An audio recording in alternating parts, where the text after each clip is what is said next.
ना जरा, मैं बोल रहा हूँ कि हम लोग जो क्वेश्चन कर रहे, हम लोग जो टॉपिक पढ़ रहे थे उसमें क्या क्या वर्ड आया था वो सुनो। एक तो था हमारा लिक्विड लिक्विड जंक्शन पोटेंशियल, एक तो था हमारा सॉल्ट ब्रिज, एक था हमारा ऑक्सीडेशन, फिर था हमारा रिडक्शन, फिर था हमारा इलेक्ट्रोलाइटिक सेल, फिर था हमारा वोल्टिक या फिर डेनियल सेल। इन सब का मतलब हम लोग समझ चुके थे।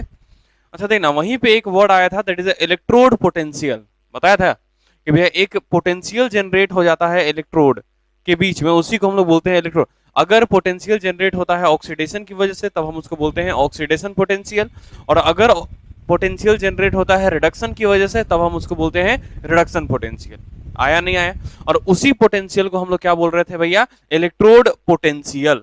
मतलब इलेक्ट्रोड पे चार्ज कितने हैं, अरे बराबर है क्या? इलेक्ट्रोड पे चार्ज कितना है उसी को हम क्या बोल रहे थे? That is electrode potential. अच्छा, इलेक्ट्रोड पोटेंशियल की बात अब अपन करेंगे तो टॉपिक डालेंगे अपन इलेक्ट्रोड पोटेंशियल। अच्छा वो ये नोमेनक्लेचर बोल रहा हूं, सेल रिएक्शन और सेल रिप्रेजेंटेशन दोनों समझ में आ गया भाई? कि सेल रिएक्शन क्या होता है और सेल रिप्रेजेंटेशन क्या होता है, बराबर है क्या? सेल रिएक्शन क्या होता है और सेल रिप्रेजेंटेशन। अच्छा ये वाला जो वीडियो था ना पिछला वाला, सेल रिएक्शन और सेल रिप्रेजेंटेशन वाला, वो गलती से डिलीट हो गया है कि नहीं? तो फिर उसको हम लास्ट में बना के वापस से डाल देंगे। फिलहाल अभी डालेंगे अपन इलेक्ट्रोड पोटेंशियल। उसको मैं बीच बीच में बताते रहूंगा कि ऐसे रिप्रेजेंट करते हैं, ऐसे रिप्रेजेंट करते हैं, ठीक है भाई? चलो, तो टॉपिक डालना अपन इलेक्ट्रोड पोटेंशियल। छोटा ही सा टॉपिक है, इलेक्ट्रोड पोटेंशियल। टॉपिक डालना इलेक्ट्रोड पोटेंशियल। टॉपिक डालेंगे अपन इलेक्ट्रोड पोटेंशियल। अपन टॉपिक डालेंगे electrode potential. Electrode potential.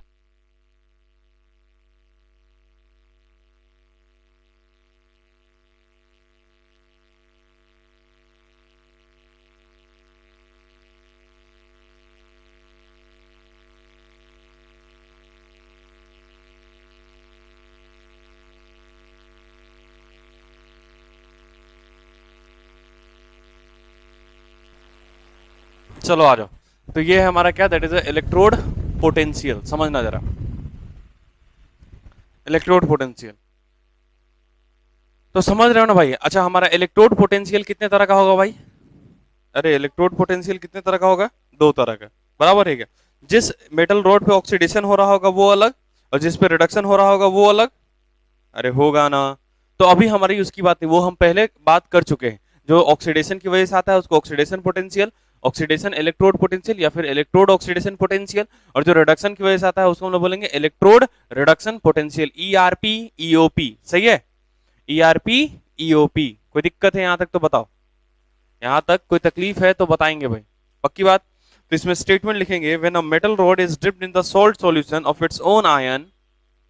When a metal rod, electrode potential में लिखेंगे when a metal rod, when a metal rod is dipped, when a metal rod,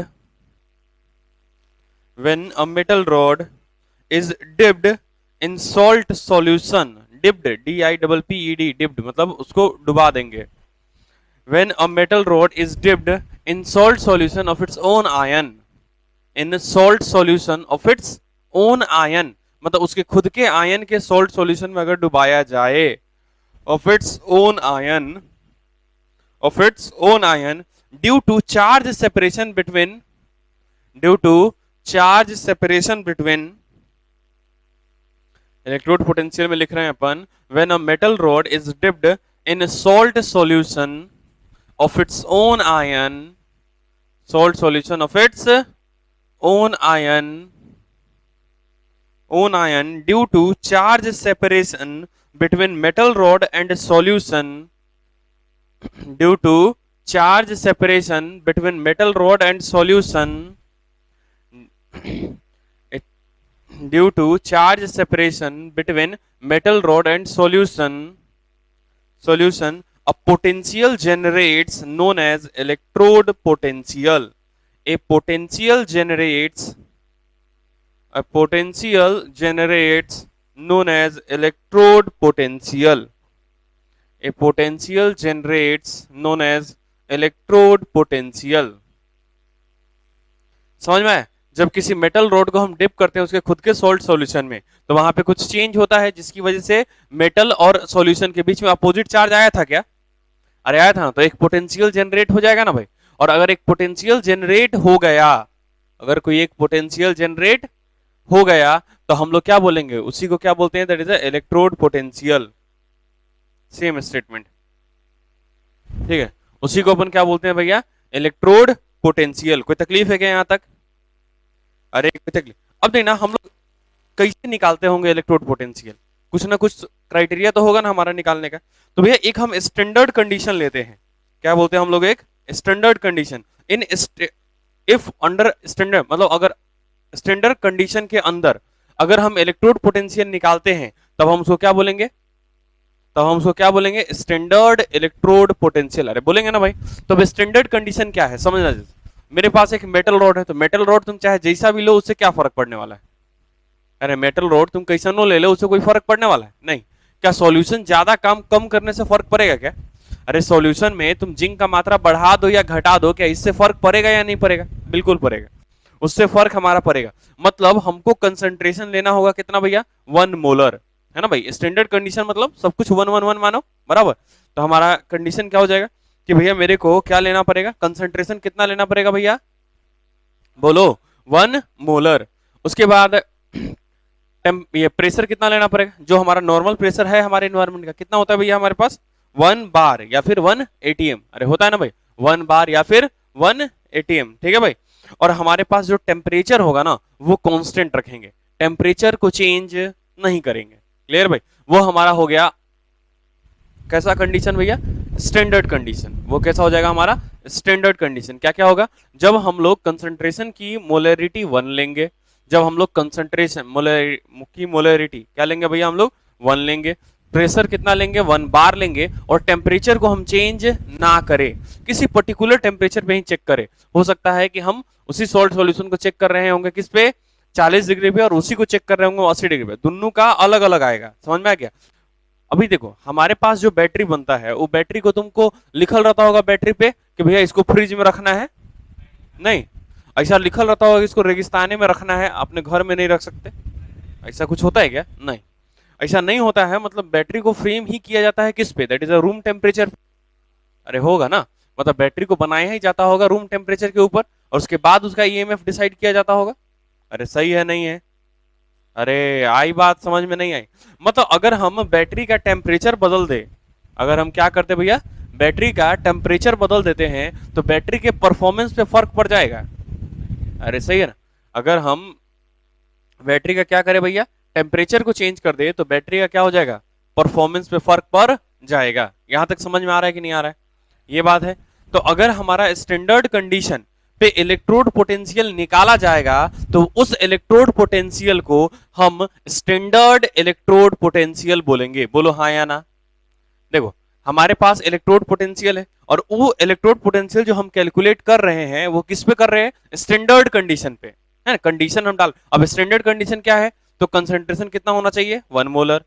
हमारे पास temperature कितना होना चाहिए? 1 बार। और temperature कितना होना चाहिए? कांस्टेंट। मतलब टेम्परेचर जो भी ले वो कांस्टेंट, मतलब टेम्परेचर ना तो कैथोड के लिए चेंज करेंगे और ना ही अपन एनोड के लिए चेंज करेंगे। समझ रहे हो? मतलब किसी भी मेटल रोड के लिए अपन उस टेम्परेचर को चेंज ना करें, उसी पे सबको कैलकुलेट करें। समझ में आ रहा है क्या? फिर उस केस में जो हमारा इलेक्ट्रोड पोटेंशियल आएगा, उसी को हम लोग बोलेंगे स्टैंडर्ड इलेक्ट्रोड पोटेंशियल। क्या बोलेंगे हम लोग उसको?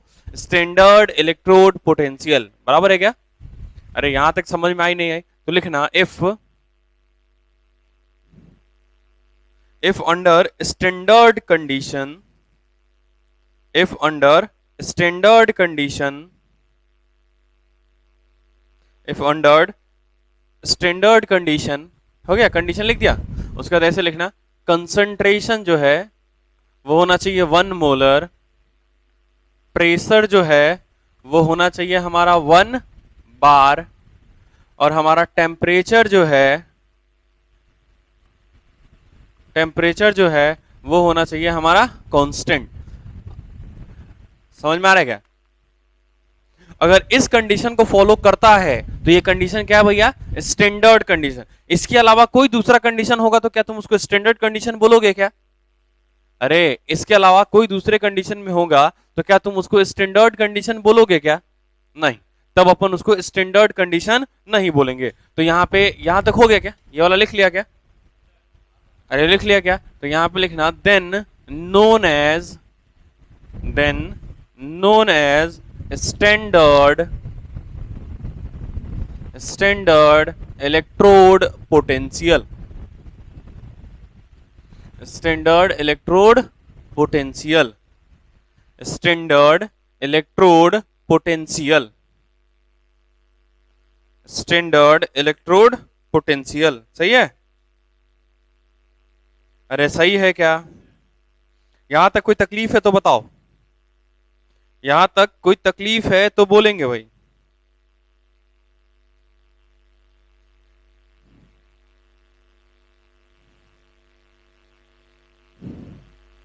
यहां तक समझ में आ गया क्या? अच्छा, मान लो कि हमारे पास कोई जैसे कि देखो पोटेंशियल हमारा वोल्ट में आता है ना भाई। अरे ईएमएफ हमारा वोल्ट में ही कैलकुलेट करते हैं ना भाई। आ जाओ चेक करते हैं थोड़ा सा जरा, इधर देखो। जैसे कि हम लोग कंसीडर करते हैं एग्जाम्पल मानो थोड़ा सा देखना जरा। तो हम लोग बोले कि भैया जो हमारा जिंक सॉलिड है वो किस में कन्वर्ट हो जाता है, बोलो जरा। जिंक +2 एक्वस में, और साथ में क्या मिलता है इसको? 2 इलेक्ट्रॉन मिलता है। तो अगर ये रिएक्शन हो सकता है, इसका उल्टा रिएक्शन भी तो हो सकता है ना भाई। तो दूसरा क्या हो जाएगा बोलो? एक हो जाएगा जिंक +2 अगर एक्वस है और 2 इलेक्ट्रॉन को रिसीव कर लेगा, फिर ये इस केस में क्या बन जाएगा बोलो? जिंक सॉलिड बन जाएगा। और अच्छा बताओ, जिंक का टेंडेंसी क्या होता है, इलेक्ट्रॉन देने की कि इलेक्ट्रॉन लेने की? मतलब वो +2 में रहना चाहता है कि जिंक में रहना चाहता है ना? वो +2 में रहना चाहता है। मतलब अगर ये +2 में रहना चाहता है तो ये वाला वैल्यू पॉजिटिव होगा, तो ये वाला वैल्यू नेगेटिव होगा। मतलब पॉजिटिव नेगेटिव तुमको दिखा रहा होगा कि वो एग्जैक्टली करना क्या चाहता है, मतलब कौन सा रिएक्शन तुम्हारा इसमें स्पॉन्टेनियस है और कौन सा नॉन स्पॉन्टेनियस है। अच्छा, जहां पे पॉजिटिव साइन होगा वहां पे हम बोलेंगे कि भैया ये स्पॉन्टेनियस रिएक्शन को दिखा रहा है, मतलब वो ये बताना चाहता है। देखो हम बोल रहे हैं कि अपने को बोला गया कि भैया तुम लक्ष्मी चौक पे जाओ, है ना भाई। तो हमारा टेंडेंसी है अगर जाने का तो हम तुरंत चले जाएंगे, और टेंडेंसी नहीं है तो लात मार के ले जाया जाएगा। अबे फिक्स है जाना, अगर अगर मान लो कि जाना फिक्स है तो यही 2 कंडीशन हो सकता है ना भैया। एक कंडीशन क्या हो सकता है कि प्यार से हम खुद चले जाएं। तो अगर हम खुद चले गए तो हमारा टेंडेंसी है जाने का, है ना भाई। हमारा टेंडेंसी मतलब ये जिंक का टेंडेंसी है वो +2 में जाने का। समझ में आ रहा है क्या? अरे आ रहा है कि नहीं आ रहा है? तो भैया यहाँ पे इसका जो इलेक्ट्रोड पोटेंशियल होगा, यहाँ पे जो इसका इलेक्ट्रोड पोटेंशियल होगा वो हम लोग x वोल्ट मान सकते हैं क्या? मान लो कि वो हमारा कितना भैया? x वोल्ट है। कितना है भैया हमारे पास? x volt. क्लियर है भाई? तो बताओ क्या Zn+2 जब 2 इलेक्ट्रॉन को रिसीव करेगा तो उसका इसका अब इलेक्ट्रोड पोटेंशियल -x वोल्ट हो जाएगा क्या? है मतलब कोई चेंज नहीं। समझ में आ रहा है क्या? कोई चेंज नहीं। अरे क्लियर है भाई? यहां तक समझ में आई नहीं आई? अगर इसका इलेक्ट्रोड पोटेंशियल अगर x वोल्ट है तो इसका इलेक्ट्रोड पोटेंशियल कितना है? -x volt. मतलब अगर हमको, जैसे कि हम लोग बोलते हैं ना कि 2 तरह का इलेक्ट्रोड पोटेंशियल है, एक तो reduction electrode potential, electrode oxidation potential, electrode reduction potential. मतलब एक हो जाएगा हमारा EOP और एक हो जाएगा हमारा ERP। अरे है ना भाई, है ना भाई, ये 2 तरह के हैं ना हमारे पास, electrode oxidation potential, electrode reduction potential, यही है ना हमारे पास। तो बताओ क्या ये ऑक्सीडेशन को दिखा रहा है क्या? अरे क्या ये रिडक्शन को दिखा रहा है क्या? बताओ। तो ऑक्सीडेशन पोटेंशियल और रिडक्शन पोटेंशियल किसी भी पर्टिकुलर मेटल का उसके 1 मोलर कंसंट्रेशन, 1 बार प्रेशर और टेम्परेचर कांस्टेंट करने पे ये दोनों एक दूसरे के अपोजिट होता है। अगर ये प्लस होगा तो ये अपने आप माइनस हो जाएगा, अगर ये माइनस होगा तो ये अपने आप प्लस हो जाएगा, जबकि आगे का डाटा सब सेम रहेगा। अबे आया नहीं आया? अबे आया कि मतलब यहाँ पे रिएक्शन को हम उलट पुलट कर दे तो इससे कोई फर्क पड़ेगा क्या? अगर हम यहाँ पे रिएक्शन को उलट पुलट कर दे तो इससे कोई फर्क नहीं पड़ेगा, बस साइन पे फर्क पड़ेगा। क्लियर है क्या? किस पे फर्क पड़ता है भैया? बस साइन पे फर्क पड़ेगा, इससे ज्यादा किसी चीज पे फर्क नहीं पड़ता है। अरे बोलो यहां तक समझ में आया नहीं आया? अच्छा देखो, अब तुम बोलोगे कि भैया मुझे अगर जिंक, अगर इसका मुझे इलेक्ट्रोड पोटेंशियल डिनोट करना हो तो हम कैसे डिनोट करेंगे? अरे पूछा जाता है ना भाई। तो देखना, अगर मुझे इसका इलेक्ट्रोड, तो यहाँ पे भी ई लिखल रहेगा ना, उसका मतलब समझ लेना कि वो इलेक्ट्रोड पोटेंशियल है। क्या है वो? इलेक्ट्रोड पोटेंशियल है। वापस से बोलो, ई लिखने का क्या मतलब है भैया? वो इलेक्ट्रोड पोटेंशियल है, समझ में आया क्या? और हम बोल रहे हैं कि हम किसका निकाल रहे हैं, जिंक से जिंक +2 का निकाल रहे हैं ना, तो यहाँ पे तुम लिखोगे कि भैया जिंक सॉलिड जो है वो कन्वर्ट हो रहा है जिंक +2 एक्वस में, और इसके लिए मान लो कि हमारा कितना है भैया, ये x वोल्ट है, बराबर है क्या? हम ऐसा मान रहे हैं, समझ में आ रहा है? तो देखो ई तुमको किसको रिप्रेजेंट किया, इलेक्ट्रोड पोटेंशियल को, और ये तुमको बता दिया कि किसका इलेक्ट्रोड पोटेंशियल है, कब, जब जिंक जो है वो किसमें कन्वर्ट हो रहा है, हमारे जिंक +2 में चेंज हो रहा है। अरे बोलो कोई तकलीफ है क्या यहां तक? चलो आ जाओ। तो हम लोग क्या बात कर रहे थे यहाँ पे, ईओपी और ईआरपी की बात करते थे। हम लोग ये बोले कि भैया अगर ऑक्सीडेशन पोटेंशियल मतलब ये इलेक्ट्रोड पोटेंशियल, इस इलेक्ट्रोड का पोटेंशियल अगर मान लो ये x वोल्ट है, तो अगर इसी रिएक्शन को अगर तुम उल्टा कर दो तो भैया यहाँ पे तुम क्या लिखोगे, ई, उसके बाद क्या लिखोगे, Zn+2 से कहाँ जाएगा वो, अरे जिंक सॉलिड में। देखो ना यहाँ पे उल्टा रिएक्शन हो गया ना, तो ये वाला क्या हो गया हमारा, Zn+2 एक्वस से ये कहाँ जा रहा है, जिंक सॉलिड में, और इसके लिए क्या हो जाएगा, -x वोल्ट हो जाएगा। अरे समझ में आ रहा है कि नहीं आ रहा है? अरे आ रहा है नहीं आ रहा है? मतलब कि अगर हमारा oxidation of electrode is equal to the negative of reduction of electrode, समझ में आ रहा है क्या? मतलब अगर ऑक्सीडेशन पोटेंशियल अगर किसी इलेक्ट्रोड का अगर पॉजिटिव है, मान लो कि वो +x वोल्ट है, तो उसका रिडक्शन पोटेंशियल -x वोल्ट होता है, मतलब उसमें कोई चेंज नहीं। मतलब हम दोनों में से कोई एक निकाल लेंगे तो अपने आप दूसरा मालूम चल जाएगा।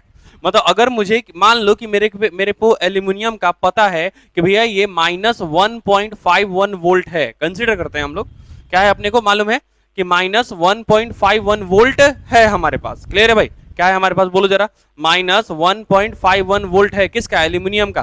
अभी पता नहीं है, तो यहाँ पे देखो एल्यूमिनियम से एल्यूमिनियम +3, अब समझ में आ गया क्या कि रिडक्शन है कि ऑक्सीडेशन है? अरे समझ में आया कि रिडक्शन पोटेंशियल है कि ऑक्सीडेशन पोटेंशियल है, बताओ ना क्या है ये? अबे ये ऑक्सीडेशन पोटेंशियल है, इलेक्ट्रॉन छोड़ रहा है, देखो जरा, है ना भाई? लेकिन वही एल्यूमिनियम +3 से जब एल्यूमिनियम का लिखोगे तो क्या लिखोगे, ये माइनस है तो ये अपने आप हो जाएगा +1.51 वोल्ट। अरे समझ पा रहे हो नहीं पा रहे हो? तो हम लोग ये बोलेंगे, यहाँ पे अपन एक नोट लगाएंगे, और नोट लगा के क्या लिख सकते हैं अपन, बोलो, that is the oxidation of electrode, देखो oxidation of electrode is equal to the negative of reduction of electrode. समझ में आ रहा है कि नहीं आ रहा है? मतलब हम दोनों में से किसी एक को निकाल ले, या तो तुम सारे एलिमेंट के लिए किसको निकाल लो, ऑक्सीडेशन पोटेंशियल को निकाल लो, या फिर तुम सारे के लिए किसको निकाल लो, रिडक्शन को निकाल लो, क्योंकि सेम के लिए तो भैया बस साइन चेंज होगा, उससे ज्यादा कुछ होने वाला नहीं है। अब हाइड्रोजन को और एल्यूमिनियम को कंपेयर कर लो तो दोनों का ऑक्सीडेशन पोटेंशियल अलग आएगा, लेकिन एल्यूमिनियम से एल्यूमिनियम +3 और एल्यूमिनियम +3 से एल्यूमिनियम, इन दोनों का सेम होगा, बस साइन डिफरेंट होगा। अरे समझ में आता नहीं आता? अगर मान लो इधर देखो, अगर मैंने बोला कि भैया ई Zn से Zn+2 जाने में लगता है 5 वोल्ट, तो बताओ Zn+2 से Zn जाने में कितना लगेगा? तो सीधे अपन आंसर दे देंगे, दैट इज -5 वोल्ट। समझ में आया नहीं आया भाई?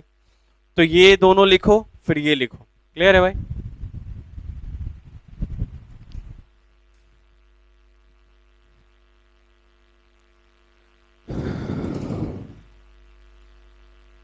ये सारा जो है ना एकदम आसान पॉइंट है, ठीक है भाई? अच्छा चैप्टर इस पढ़े हो कि नहीं भाई पीछे से? इसको इलेक्ट्रोकेमिस्ट्री है भैया, एक दिन भी इसको छोड़ना मत प्लीज। अगर तुम लोग छोड़ोगे तो उसके बाद तुम लोग अपना समझना, इलेक्ट्रोकेमिस्ट्री भैया तुम लोग को पढ़ना पड़ेगा रोज के रोज, बराबर है क्या? इसको रोज दिन पढ़ोगे ये क्लियर रहेगा। आई बात या नहीं आई समझ में भाई?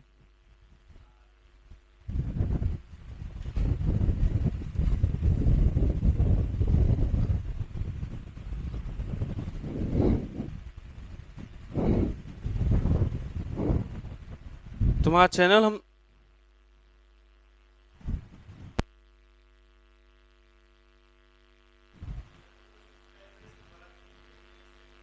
क्या, हाँ ये लिखोगे नहीं तो कैसे पता चलेगा कि भैया प्लस माइनस का चेंज होता है सिर्फ?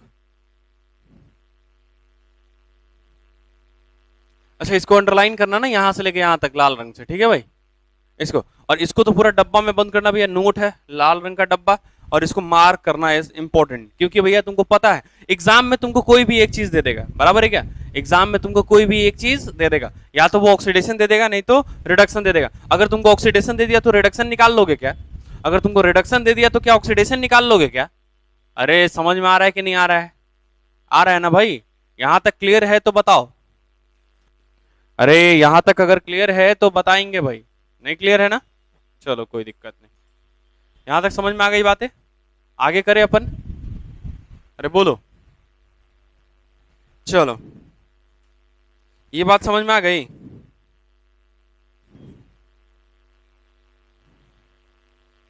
चलो इधर देखो, जैसे कि एक एग्जाम्पल के तौर पे एक और अपन कंसीडर कर रहे हैं, ठीक है भाई। देखो एग्जाम्पल के तौर पे अपन एक कंसीडर करते हैं, तुम बताना मेरे को मैं सही लिख रहा हूं या गलत, ठीक है भाई। अच्छा, अगर मान लो कि किसी अगर कोई भी इलेक्ट्रोड पोटेंशियल अगर स्टैंडर्ड कंडीशन में निकाला जाए तो तुम उसको स्टैंडर्ड इलेक्ट्रोड पोटेंशियल बोलोगे। अरे बोलोगे ना। अगर ऑक्सीडेशन पोटेंशियल स्टैंडर्ड कंडीशन में निकाला जाए तो वो हो जाएगा स्टैंडर्ड ऑक्सीडेशन पोटेंशियल। और अगर ऑक्सीडेशन पोटेंशियल रिडक्शन पोटेंशियल अगर स्टैंडर्ड कंडीशन में निकाला जाए तो वो हो जाएगा हमारा स्टैंडर्ड रिडक्शन पोटेंशियल। समझ पा रहे नहीं पा रहे भाई, यहां तक कोई दिक्कत है तो बोलो। अरे यहां तक अगर कोई भी दिक्कत है तो बोलेंगे भाई, करे आगे। चलो, जैसे कि हमको मेरे को दिया कि भैया मेरे पास एक रिएक्शन है, सिंपल।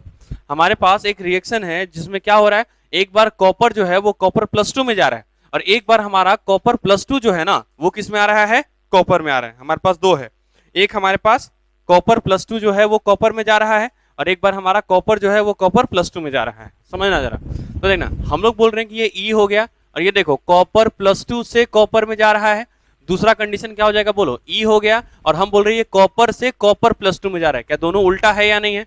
देखो अगर इसको इधर जाओ तो बताओ ऑक्सीडेशन हो रहा है कि रिडक्शन है, इलेक्ट्रॉन रिसीव कर रहा है कि छोड़ रहा है, रिसीव कर रहा है। जबकि नीचे वाले की बात करें तो नीचे वाला छोड़ रहा है। तो भैया ई तुमको दिया, और हम बोल रहे हैं ना कि ये चीज जो कैलकुलेट किया गया है ना, हम बोले कि भैया ये चीज जो कैलकुलेट किया गया है वो किया गया है 0.34 वोल्ट। कितना किया गया भैया, 0.34 वोल्ट। तो बताओ इसका वैल्यू क्या होगा जल्दी। तो ये सिंपल क्या हो जाएगा, -0.34 वोल्ट, सही है ना। और हम बोल रहे हैं कि भैया ये स्टैंडर्ड कंडीशन है, क्या ये हमारा स्टैंडर्ड कंडीशन है। तो स्टैंडर्ड कंडीशन दिखाना तो पड़ेगा ना भाई। तो स्टैंडर्ड कंडीशन दिखाने के लिए बस यहां पे ये लगा दो, ई नॉट। खत्म है क्या, ऐसा समझ में आ गया। जब स्टैंडर्ड कंडीशन मेरे को दिखाना होगा तो हम सिंपल उसके ऊपर क्या लगा देंगे, ओ। उसका मतलब हो जाएगा स्टैंडर्ड कंडीशन। अगर ओ नहीं लगा है इसका मतलब वो स्टैंडर्ड कंडीशन नहीं है। अरे समझ में आया क्या, अरे समझ में आया क्या। अच्छा, जैसे कि समझना, जैसे हमारा स्टैंडर्ड रिडक्शन पोटेंशियल निकल रहा है वैसे ही हमारा स्टैंडर्ड ऑक्सीडेशन पोटेंशियल भी निकलेगा, वैसे ही हमारा स्टैंडर्ड ईएमएफ भी निकलेगा, ईएमएफ ऑफ द सेल। समझ में आ रहा है। फिर टेम्परेचर चेंज करेंगे, कंसंट्रेशन चेंज करेंगे तो फिर बदल जाएगा।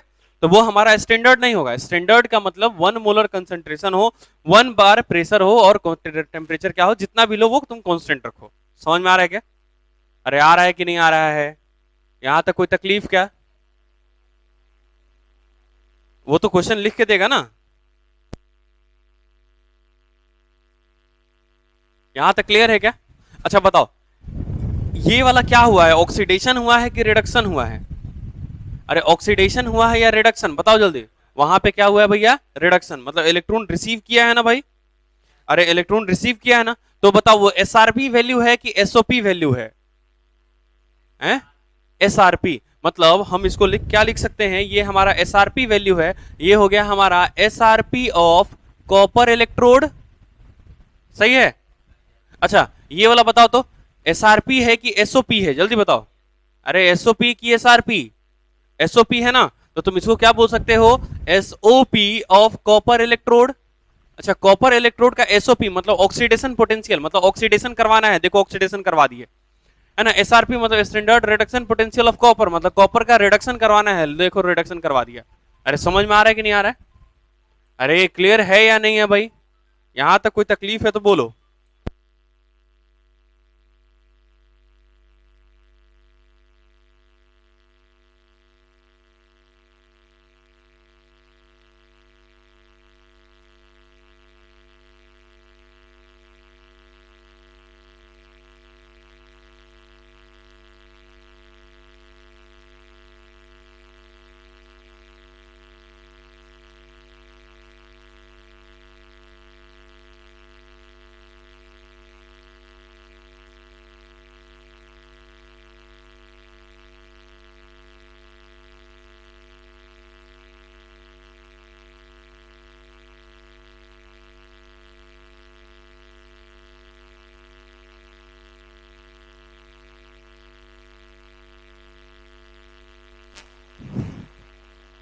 ही रे एजाज भाई कह दिलियो मुदस्सिर कोचिंग में नहीं आया है।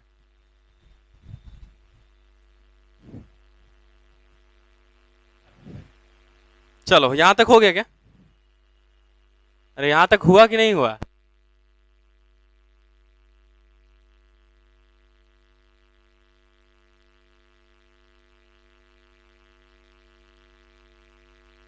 क्या? अरे यहां तक क्लियर है क्या? तो तुमको अगर कोई भी ऑक्सीडेशन पोटेंशियल दे दे तो तुम रिडक्शन पोटेंशियल अपने आप निकाल लोगे क्या?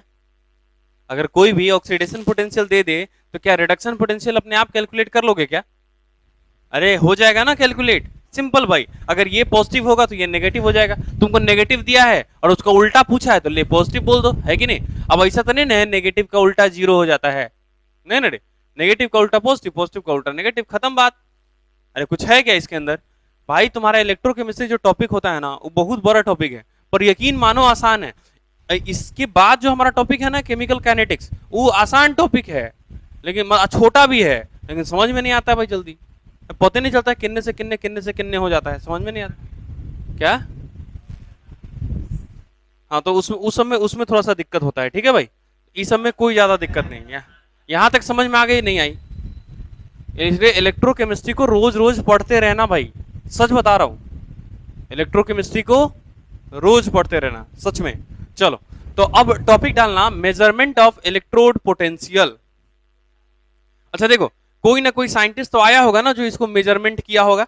अरे हर एक अभी हमारे पास जितना भी मेटल है उन सब के बारे में कैलकुलेट किया होगा कि नहीं किया होगा, कि कौन इलेक्ट्रॉन रिसीव करेगा कौन इलेक्ट्रॉन देगा, और जब इस कंडीशन पे डालेंगे, अच्छा सबका कंडीशन सेम रखा होगा, सबका टेम्परेचर सेम रखा होगा और तब कैलकुलेट किया होगा। अरे बोलो, इसका मतलब हम लोग ये बोले कि भैया वो कोई ना कोई बैटरी बनाया होगा पहले। अरे बैटरी बना के ना तुम पता कर सकते हो किसका ईएमएफ कितना आया है। अरे सही है कि गलत है? अरे यहां तक नहीं समझ में आई तो बोलो। तो हम लोग टॉपिक डालेंगे that is a measurement of, हमारा टॉपिक है मेजरमेंट ऑफ इलेक्ट्रोड पोटेंशियल। समझ में आ गया ना इलेक्ट्रोड पोटेंशियल हम कैसे रिप्रेजेंट करते हैं? क्लियर है भाई? अरे बोलो, अगर ऑक्सीडेशन हो रहा है तो तुमको रिएक्शन में दिखाना पड़ेगा कि हाँ भैया यहाँ पे ऑक्सीडेशन हुआ है। अगर कहीं रिडक्शन हो रहा है तो तुमको दिखाना पड़ेगा कि हाँ भैया यहाँ पे रिडक्शन हुआ है। क्लियर है भाई? तो टॉपिक डालेंगे अपन मेजरमेंट ऑफ इलेक्ट्रोड पोटेंशियल। उसमें लिखेंगे to measure electrode potential of a single electrode, to measure electrode potential of a single electrode is not possible, is not possible। इधर समझना, जरा समझना इधर। जैसे कि मान लो हमारे पास एक वोल्ट मीटर है, क्लियर है भाई? कंसीडर करते हैं हम लोग, इसको पहले समझ लेते हैं उसके बाद अपन लिखते हैं, ठीक है भाई? अरे इसको अपन समझ लेते, पहले सुन ले, इसको पहले समझ लेते हैं उसके बाद लिखते हैं। जैसे कि मान लो कि हमने एक कंटेनर लिया, इसमें कोई भी मेटल एम को डिप कर दिया मैंने, बराबर है क्या? कोई भी मेटल हमारा एम डिप हो गया ना भाई, ये एम डिप हो गया। अब एम क्या करेगा, इलेक्ट्रॉन लेगा या छोड़ेगा, यही दोनों प्रोसेस चलेगा ना भैया इसके अंदर। अब बोलो समझ में नहीं आ रहा है? अरे बोलो ना समझ में नहीं आ रहा है? चलो यहां तक समझ में आ रही है पक्की बात? अरे कंफर्म है ना भाई? तो अब समझना इसमें क्या होगा। अगर ऐसा हुआ तो भैया, अगर मान लो कि हम बोल रहे कि भैया ये मेटल +2 में जा रहा है और साथ में 2 इलेक्ट्रॉन को छोड़ रहा है, तो यहाँ पे नेगेटिव आ जाएगा, यहाँ पे क्या आ जाएगा भैया, नेगेटिव आ जाएगा, और यहाँ पे क्या आ जाएगा सॉल्यूशन के अंदर, पॉजिटिव। अरे आएगा कि नहीं आएगा सॉल्यूशन के अंदर पॉजिटिव? अरे बोलो हाँ या ना। अच्छा बताओ, क्या तुम इसमें वोल्ट मीटर लगा देगा, तुमको वोल्टेज मालूम चल जाएगा, तुम बोल देगा अरे इसका इलेक्ट्रोड पोटेंशियल इतना है, बोल देगा क्या? नहीं। इसके लिए तुम नहीं बता सकते हो कि भैया इसका इलेक्ट्रोड पोटेंशियल क्या है। क्या तुम बता सकते हो इस चीज को? नहीं। अच्छा मान लो कि हम बोल रहे हैं कि भैया ऋतिक बलेल है ना, कंसीडर कर रहे हैं हम लोग, तो रेस्पेक्ट तो चुनना पड़ेगा ना कि किससे ज्यादा बलेल और किससे कम बलेल, है ना? हम ऋतिक को अगर बलेल बोले होंगे, इसका मतलब उसके बगल में जरूर कोई अच्छा वाला होगा, है ना भाई? या उसके सामने या उसके पीछे या उसके घर के अगल बगल में, कुछ भी हो सकता है, कहीं भी हो सकता है। अरे समझ में आ रहा है? मतलब कोई ना कोई हमारा रेस्पेक्ट जरूर रहा होगा, है ना भाई? अगर हम बोल रहे हैं कि भैया मेरा स्पीड जो है वो 60 किलोमीटर प्रति घंटा के स्पीड से हम चल रहे हैं, तो हमारा एक रेफरेंस है कि हाँ भैया धरती जो है ना वो 0 पे है और हम उसके अपेक्षा हम 60 पे चल रहे हैं, सही है ना? अरे हमारा जो धरती जो है ना वो 0 की स्पीड में चल रहा है और उसके रेस्पेक्ट में हम किस पे चल रहे हैं भैया? 60 के स्पीड में चल। वैसे ही अगर ऋतिक बलेल है तो भैया उसके लिए भी कोई ना कोई रेस्पेक्ट होगा, है ना भाई। अब हम इसको डिनोट नहीं किए कि भैया ऋतिक बलेल है, अब उसको बता दिए खाली, हम ये नहीं बताएं कि किसके रेस्पेक्ट में बलेल है, लेकिन किसी ना किसी रेस्पेक्ट अपने आप छुटा हुआ होगा। सही बात गलत बात? सही बात। अब समझना जरा, अगर मान लो कि एक और इलेक्ट्रोड हम लगाएं और वो देखो बिना दो इलेक्ट्रोड के क्या बैटरी बना सकते हो क्या, है ना। ऐसा होगा कि भैया खाली एनोड लगाया, ऑक्सीडेशन हो, ले बैटरी बन गया, एकदम दाएं दाएं करंट पास हो रहा है, बॉल जल रहा है, ऐसा हो सकता है क्या? नहीं, ऐसा कभी नहीं हो सकता भैया। तो हम क्या करते हैं, एक हाइड्रोजन इलेक्ट्रोड को यूज करते हैं। किसको यूज करते हैं भैया? हाइड्रोजन इलेक्ट्रोड को यूज करते हैं, और हाइड्रोजन का ही कंपाउंड यूज करेंगे, बराबर है क्या। और अब क्या होगा ना, इन दोनों के बीच में हम वायर से जोड़ के बीच में हम लोग वोल्ट मीटर लगा देंगे, बराबर है क्या। अब देखना, अब हम लोग क्या हमारा कंसिडरेशन है, बराबर है क्या। ऐसा होता है कि नहीं होता? अरे यार किसी ने किसी को जीरो मानना था क्या? और अर्थ का स्पीड जीरो होता है क्या गोल गोल चलने का? नहीं भैया, हम धरती के ऊपर चल रहे हैं, वो कहीं ना कहीं ऐसे ऐसे ऐसे ऐसे कुछ ना कुछ घूम रहा है भाई, और उसका स्पीड जीरो तो बिल्कुल नहीं है भाई। अरे वो बहुत बड़ा है ना, अरे वो बहुत बड़ा है ना, इसलिए अपने को, जो हम रेडियस पे हैं इसलिए अपने को, अबे यार तुम देखो धरती इतना बड़ा है भाई हमारा, अरे है ना, नहीं समझ में आ रहा है। अब तुम देखो भैया, यहां पे देखो और इस पॉइंट पे देखो भैया, धरती का ये दोनों पॉइंट होगा ना भाई, ये सेंटर है यहां से, अरे है ना। तो ये घूम के यहां आएगा 24 घंटा में, और ये भी घूम के यहां आएगा 24 घंटा में। बताओ तो कहां पे स्पीड ज्यादा और कहां पे स्पीड स्लो होगा? अरे होगा कि नहीं होगा? अरे धरती पूरा घूम रहा है ना भाई, है ना। तो अपने को रेस्ट में, बहुत बड़ा एरिया है ना, अरे बहुत ज्यादा बड़ा एरिया है, तो मेरे को नहीं दिख रहा है, नहीं पता चल रहा है कि हाँ भैया वो घूम रहा है कि नहीं घूम रहा है, लेकिन ओरिजिनली घूम रहा है कि नहीं घूम रहा है? अरे ओरिजिनली वो घूम रहा है। तो हम घूम रहा है उसके बाद भी हम इसको जीरो मान रहे नहीं मान रहे, तो किसी दूसरे का होगा उसके बाद भी हम उसके रेस्पेक्ट में बाकी सबका निकाल लेंगे। अब ए ओ का जीरो मान लो और उसके साथ बैटरी बना बना के चेक करो, अपने आप पता चल जाएगा ना किसका कितना होगा। अरे नहीं समझ में आया? अरे आया नहीं आया? तो हम लोग हाइड्रोजन का जो इलेक्ट्रोड पोटेंशियल है ना भैया, इसका जो इलेक्ट्रोड पोटेंशियल होता है हाइड्रोजन का, वो हम कितना मान लेते हैं भाई? जीरो। कितना मान लेते हैं हम इसको? जीरो। अगर हम इसका जीरो मान लिए, अच्छा हाइड्रोजन का इलेक्ट्रोड पोटेंशियल ऐसे तुम रिप्रेजेंट नहीं कर सकते, तुमको ऐसा लिखना पड़ेगा, सही है ना। देखो यहाँ पे ऑक्सीडेशन हुआ, अरे क्लियर है भाई, अरे क्लियर है। अरे ऑक्सीडेशन हो सकता है तो रिडक्शन भी हो सकता है, बस मैं रिप्रेजेंट कर रहा हूं सिंपल, और कुछ नहीं। और सिंपल ये अगर जीरो दिया हुआ है तो ये वाला भी तो जीरो ही होगा ना बे।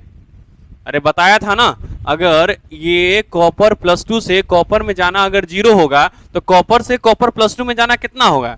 -0 होगा। नहीं, वो भी तो जीरो ही होगा ना डे, नहीं समझ में आ रहा है? तो भैया ये दोनों ही जीरो वैल्यू है, चाहे वो हाइड्रोजन 2 से हाइड्रोजन प्लस में जाए, चाहे हाइड्रोजन प्लस से हाइड्रोजन 2 में जाए, इससे कोई फर्क नहीं पड़ता। हम लोग क्या मान लिए कि भैया हाइड्रोजन का इलेक्ट्रोड पोटेंशियल कितना होता है? जीरो। हम लोग क्या मान लिए कि हाइड्रोजन का इलेक्ट्रोड पोटेंशियल कितना होता है भाई? जीरो। अब जब हम इन दोनों के बीच में वायर कनेक्ट करेंगे और वोल्ट मीटर लगाएंगे वोल्टेज कैलकुलेट करने के लिए, तो क्या होगा समझना जरा। यहाँ पे कुछ इलेक्ट्रोड पोटेंशियल आएगा और यहाँ पे भी कुछ इलेक्ट्रोड पोटेंशियल आएगा, और हम क्या मान चुके हैं हाइड्रोजन के इलेक्ट्रोड पोटेंशियल को? जीरो। तो अगर हम इलेक्ट्रोड पोटेंशियल को अगर हम जीरो मान दिए, याद करो एक बार, जो ईएमएफ आता है ना सेल का, अरे इधर देखो, जो ईएमएफ आता है सेल का वो क्या होता है? इलेक्ट्रोड का पोटेंशियल माइनस कैथोड का पोटेंशियल, अरे यही होता है। ये दोनों का जो डिफरेंस होता है ना, उसी को हम लोग बोलते हैं ईएमएफ। अरे याद है कि भूल गए भाई? याद करो, करंट इलेक्ट्रिसिटी में भी पढ़ा था तुम लोग माइनस प्लस करना, अरे सीखा था या नहीं?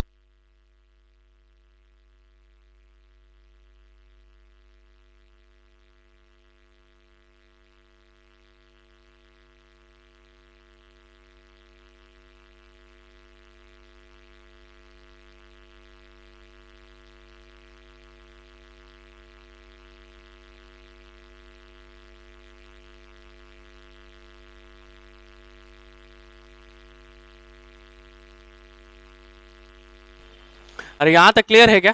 तो अब देखो, जब भी हमारा ईएमएफ कैलकुलेट होता है ना, अब देखो, अब इसका इलेक्ट्रोड पोटेंशियल हम जीरो मान के रखे हैं, अब इसका जो इलेक्ट्रोड पोटेंशियल आएगा उसी को ना तुम ईएमएफ बोलोगे, नहीं समझ में आ रहा? अरे हम इसका जीरो मान लिए हैं, है चाहे नहीं हम मान लिए, तो अगर हम इसका जीरो मान लिए तो इसके बीच का जो डिफरेंस होता है वही हमारा ईएमएफ होता है, नहीं समझ में? इसके बीच का जो डिफरेंस होता है वही हमारा क्या होता है? ईएमएफ होता है। तो ई जीरो है, तो जो ईएमएफ आएगा वही इसका क्या होगा? वोल्टेज होगा, मतलब इलेक्ट्रोड का पोटेंशियल होगा। समझ रहे हो नहीं? मतलब कि जब भी मुझे इलेक्ट्रोड पोटेंशियल कैलकुलेट करना होगा तो किसी एक पर्टिकुलर रॉड से तुम नहीं कर सकते, मुझे पहले बैटरी बनाना पड़ेगा जिसमें कैथोड और एनोड दोनों ही होगा। सही बात गलत? ऑक्सीडेशन भी हो रहा होगा और रिडक्शन भी हो रहा होगा, और हम एक को उसके रिस्पेक्ट में हम जीरो मान रहे होंगे। तो जब तुम एक को जीरो मानोगे तो अपने आप दूसरे का निकल जाएगा ना कि भैया इतना। और अब हम क्या करेंगे ना, हर बार हाइड्रोजन को ही जीरो मान लो कि कोई बोला मेरे को कि भैया आप जिंक का इलेक्ट्रोड पोटेंशियल निकालो। क्या बोला मेरे को? आप जिंक का इलेक्ट्रोड पोटेंशियल निकालो। तो सिंपल हम हाइड्रोजन को जीरो मान लेंगे और जिंक के साथ उसका बैटरी, मतलब अब जो बैटरी बनाएंगे वो किसका बनाएंगे? हाइड्रोजन का और जिंक का। तो हाइड्रोजन का जीरो है तो जिंक का निकल जाएगा। बोला कोई कि भैया कॉपर का तुम इलेक्ट्रोड पोटेंशियल निकालो। अरे घिउरा फर्क पड़ता है, फिर से हाइड्रोजन लगा देंगे।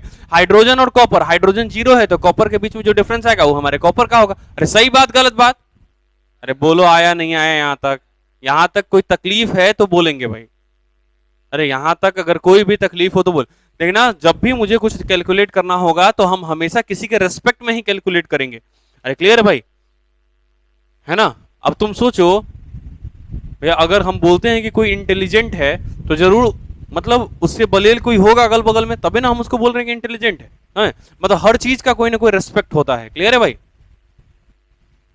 यहाँ पे रेस्पेक्ट का मतलब इज्जत नहीं है, यहाँ पे रेस्पेक्ट का मतलब फ्रेम है, फ्रेम ऑफ रेफरेंस है ना, जिसके रेस्पेक्ट में अपन देख रहे हैं, जिसके संदर्भ में है ना देख रहे हैं अपन। चलो आ जाओ। तो हम लोग क्या लिख रहे थे बताओ जरा? Electrode measurement of electrode potential. तो भैया इलेक्ट्रोड पोटेंशियल क्या कभी किसी कीमत पे एक रॉड से कैलकुलेट किया जा सकता है? नहीं किया जा सकता है। तो लिखेंगे to measure electrode potential of a single electrode is not possible. To measure electrode potential of a single electrode is not possible. To measure the electrode potential of a single electrode is not possible. Is not possible. So, comma, some reference electrode. So, comma, some reference electrode are used to measure are used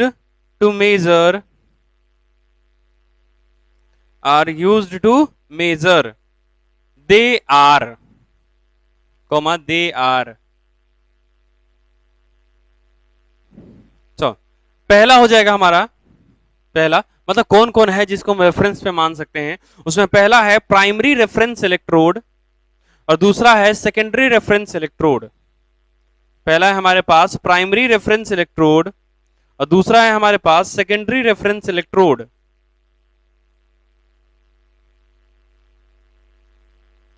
जिसमें हमारे पास जो topic है ना भैया primary वाला, बस वही important है। क्लियर है? एक तो हो गया प्राइमरी रेफरेंस इलेक्ट्रोड, दूसरा हो जाएगा हमारा सेकेंडरी रेफरेंस इलेक्ट्रोड। एक हो जाएगा हमारा प्राइमरी रेफरेंस इलेक्ट्रोड और एक हो जाएगा हमारा सेकेंडरी रेफरेंस इलेक्ट्रोड। कोई तकलीफ है क्या यहां तक? अरे बोलो भाई। जिसमें हमारा क्या इंपॉर्टेंट है भाई? प्राइमरी रेफरेंस इलेक्ट्रोड हमारा इंपॉर्टेंट होगा। अरे क्लियर है भाई? प्राइमरी वाला हमारा क्या है? दैट इज इंपॉर्टेंट है। मतलब हम लोग सेकेंडरी को थोड़ा सा पढ़ के उसको निकल जाते हैं, है ना। सेकेंडरी हमारे सिलेबस में नहीं है, बस पूछ लेता है कि सेकेंडरी कैसे होता है, मतलब किसको हम यूज करते हैं, बस खत्म। इससे ज्यादा कुछ नहीं पूछेगा सेकेंडरी वाले में, तुमसे कुछ नहीं पूछा जाएगा। जो भी सवाल आएगा कहां से आएगा भैया? प्राइमरी वाले से आएगा। कोई दिक्कत है क्या यहां तक? तो सबसे पहले छोटा सा टॉपिक है हमारा सेकेंडरी वाला, तो टॉपिक डाल देना सेकेंडरी रेफरेंस इलेक्ट्रोड। टॉपिक डाल देना सेकेंडरी रेफरेंस इलेक्ट्रोड। टॉपिक डाल देना सेकेंडरी रेफरेंस इलेक्ट्रोड। टॉपिक डाल लेना सेकेंडरी रेफरेंस इलेक्ट्रोड। हो गया? अरे हो गया क्या? नहीं हुआ?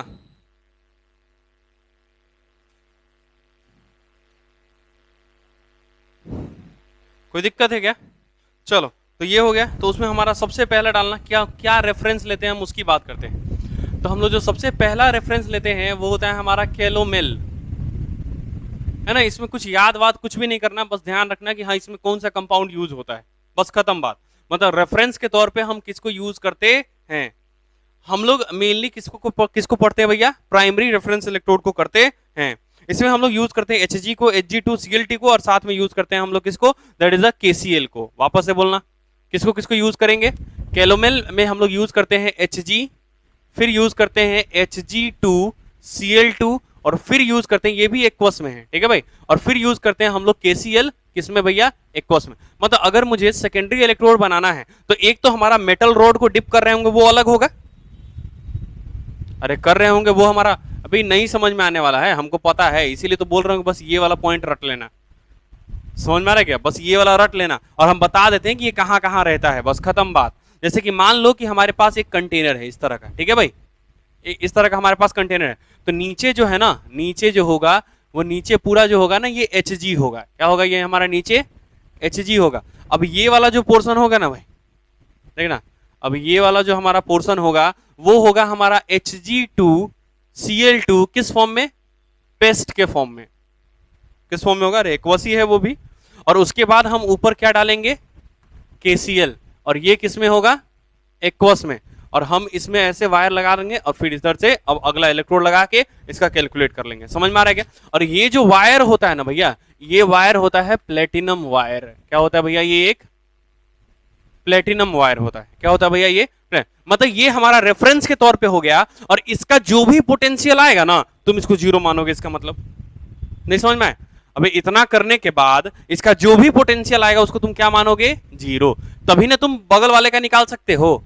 अरे हमको इसका थोड़ी निकालना है, इसको मुझे रेफरेंस मानना है, समझ पा रहे हो, इसको मुझे क्या मानना है, रेफरेंस मानना है। तो भैया ये तुम करोगे और ये इसका पोटेंशियल क्या आने वाला है भैया, जीरो, कोई दिक्कत है क्या। तो ये हमारा सेकेंडरी रेफरेंस इलेक्ट्रोड हो गया, उसमें हमारा ये हो गया, ठीक है भाई।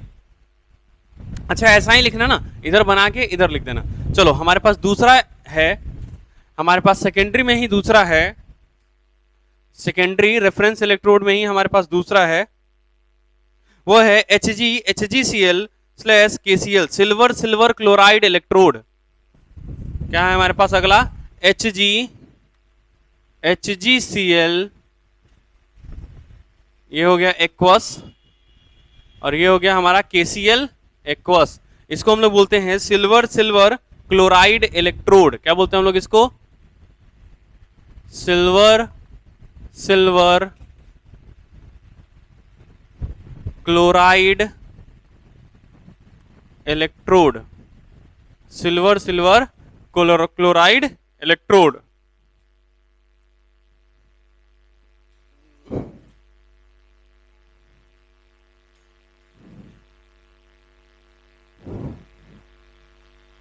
सिल्वर सिल्वर क्लोराइड इलेक्ट्रोड हो गया।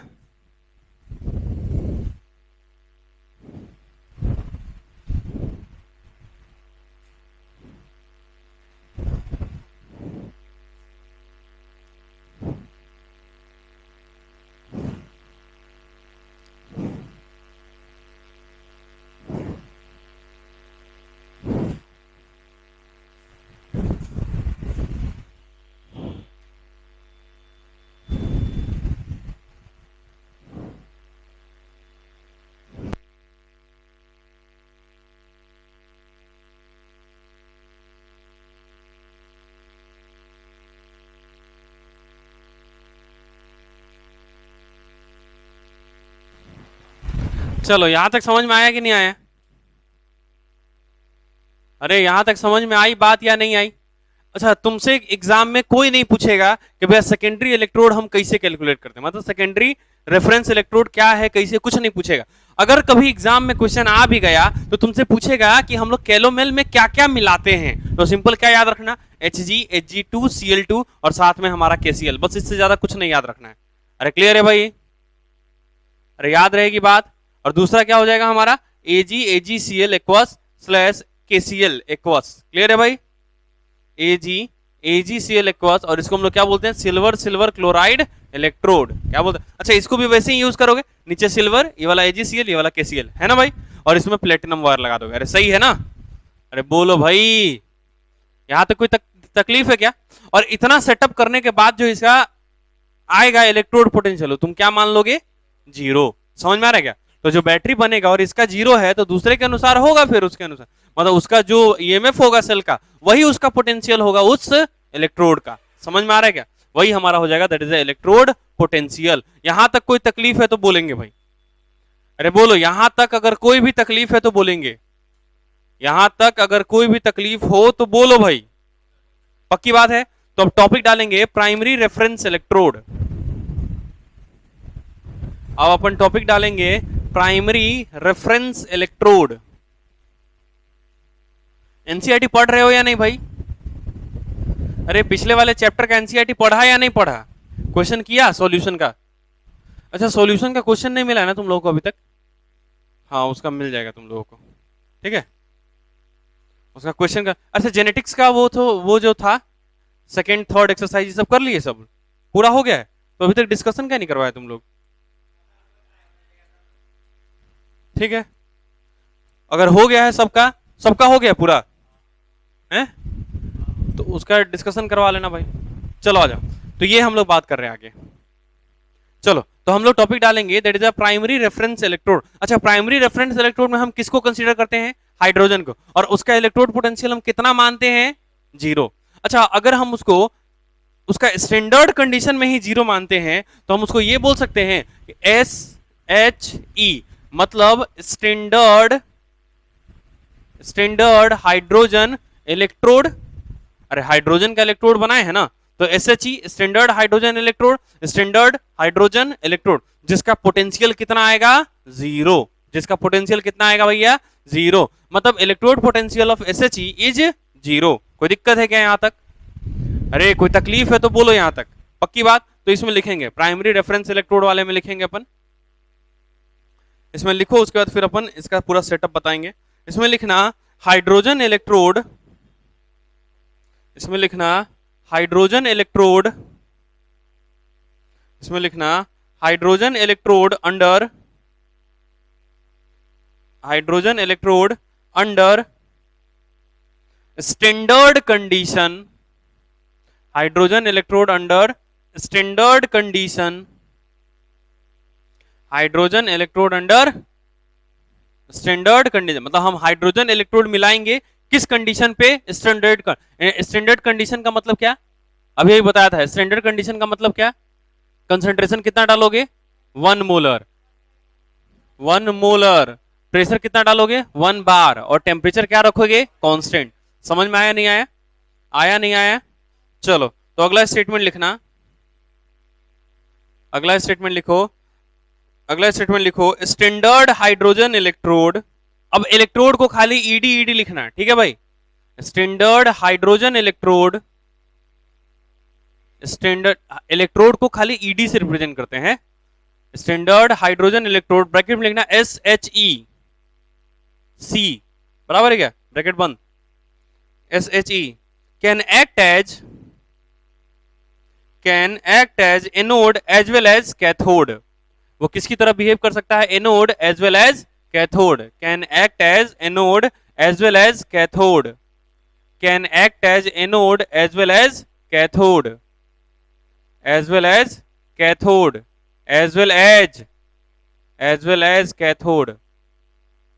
सही है क्या यहां तक? चलो अगला लिखना यूज मेटल ब्लॉक।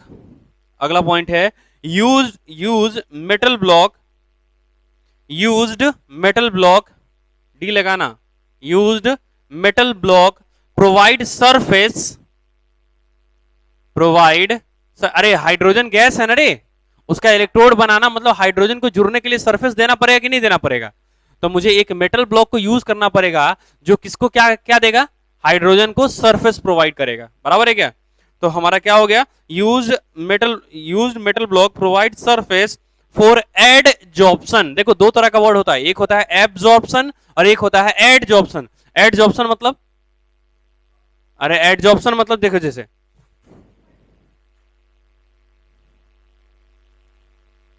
एडजॉर्प्शन का मतलब समझना, एडजॉर्प्शन देखना जरा, जैसे कि ये इसका जो डस्ट पार्टिकल अभी निकलेगा ना, दिखाता हूं तुमको।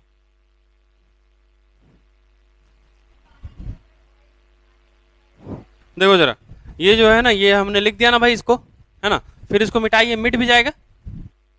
अरे अगर हम इसको हटाना चाहे तो ये हट गया ना फिर से, तो ये हो गया एडजॉर्ब, मतलब सिर्फ जुड़ा है, और एब्जॉर्ब का मतलब उसके अंदर घुस गया है। एक बार जो एब्जॉर्ब हो गया उसको तुम निकाल नहीं सकते भाई, है ना। उसके ऐसा होता होगा कि लकड़ी पानी में क्या करो, लकड़ी को डाल दो, वो लकड़ी फूल जाता होगा, अरे फूलता होगा ना भाई।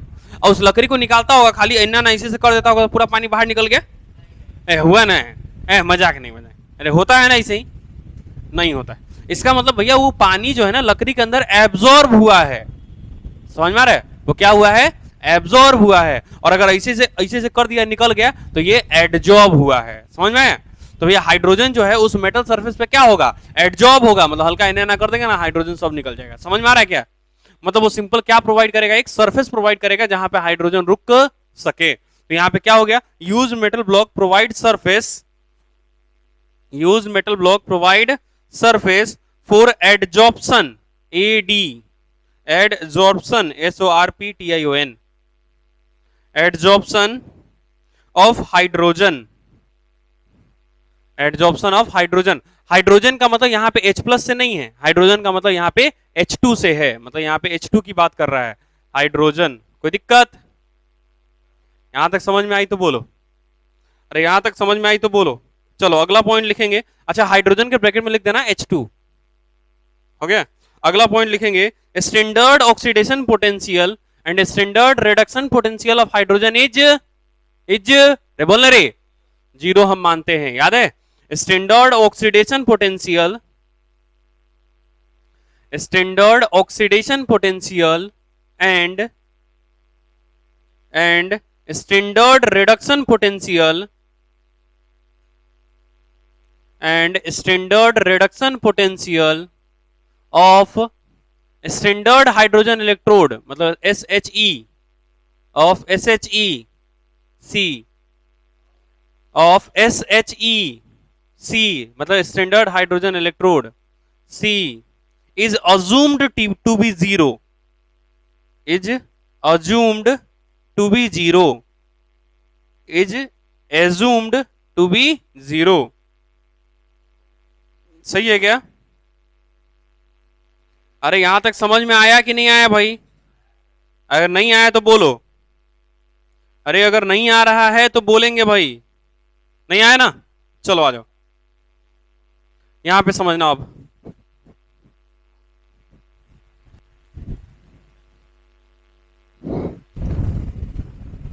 चलो तो हम लोग अब क्या बनाने जा रहे हैं? That is a standard hydrogen electrode. हम लोग क्या बनाने जा रहे हैं? Standard hydrogen electrode. तो छोटा सा एकदम हाइड्रोजन इलेक्ट्रोड लिख लेंगे। हाइड्रोजन का इलेक्ट्रोड कैसे बन, अभी तक तुमको ये भी तो नहीं पता है ना कि गैस का इलेक्ट्रोड बनता कैसे। अरे मेटल का इलेक्ट्रोड बनाना तो सिखा दिए थे डायग्राम, लेकिन क्या गैस का सिखाया था क्या? नहीं, अभी तक मैंने गैस का नहीं सिखाया भाई। समझना जरा, यहां पे समझना जरा कैसे क्या होगा। देखो यहां पे सिंपल क्या करेंगे भैया, अपन एक कंटेनर लेंगे। ये हमने एक कंटेनर ले लिया, बराबर है क्या? इस तरह से। अब ये कंटेनर लेने के बाद क्या करेंगे ना, इसको हम लोग अगर हाइड्रोजन का इलेक्ट्रोड बनाना है तो सॉल्यूशन किसका बनाएंगे? अरे हाइड्रोजन का ही ना। तो हम लोग बोले हैं याद करो, जिसके में H प्लस का कंसंट्रेशन कितना होना चाहिए स्टैंडर्ड कंडीशन के लिए? अरे 1 मोलर। तो ये होना चाहिए भैया 1 मोलर। अच्छा बताओ, इस पूरे सेटअप का टेम्परेचर कांस्टेंट होना चाहिए कि चेंज हो जाए तो कोई दिक्कत नहीं? बताओ, ये टेम्परेचर क्या होना चाहिए भैया? कांस्टेंट। ये हमारा टेम्परेचर क्या होना चाहिए? कांस्टेंट। अब बताओ, याद करो हम लोग एक मेटल ब्लॉक डाले हैं क्या, ताकि हाइड्रोजन का एडजॉर्प्शन हो सके? कौन? हाइड्रोजन, H प्लस का नहीं, हाइड्रोजन, क्योंकि H प्लस तो खुद लिक्विड फॉर्म में है, कोई दिक्कत नहीं है अपने को। सही है? मतलब हम लोग यहाँ पे क्या बना रहे हैं कि ये हमारे पास एक मेटल ब्लॉक होगा। अरे सही है क्या? और इस मेटल ब्लॉक को हम लोग किससे जोड़ रहे होंगे? वायर से। अरे सही है ना?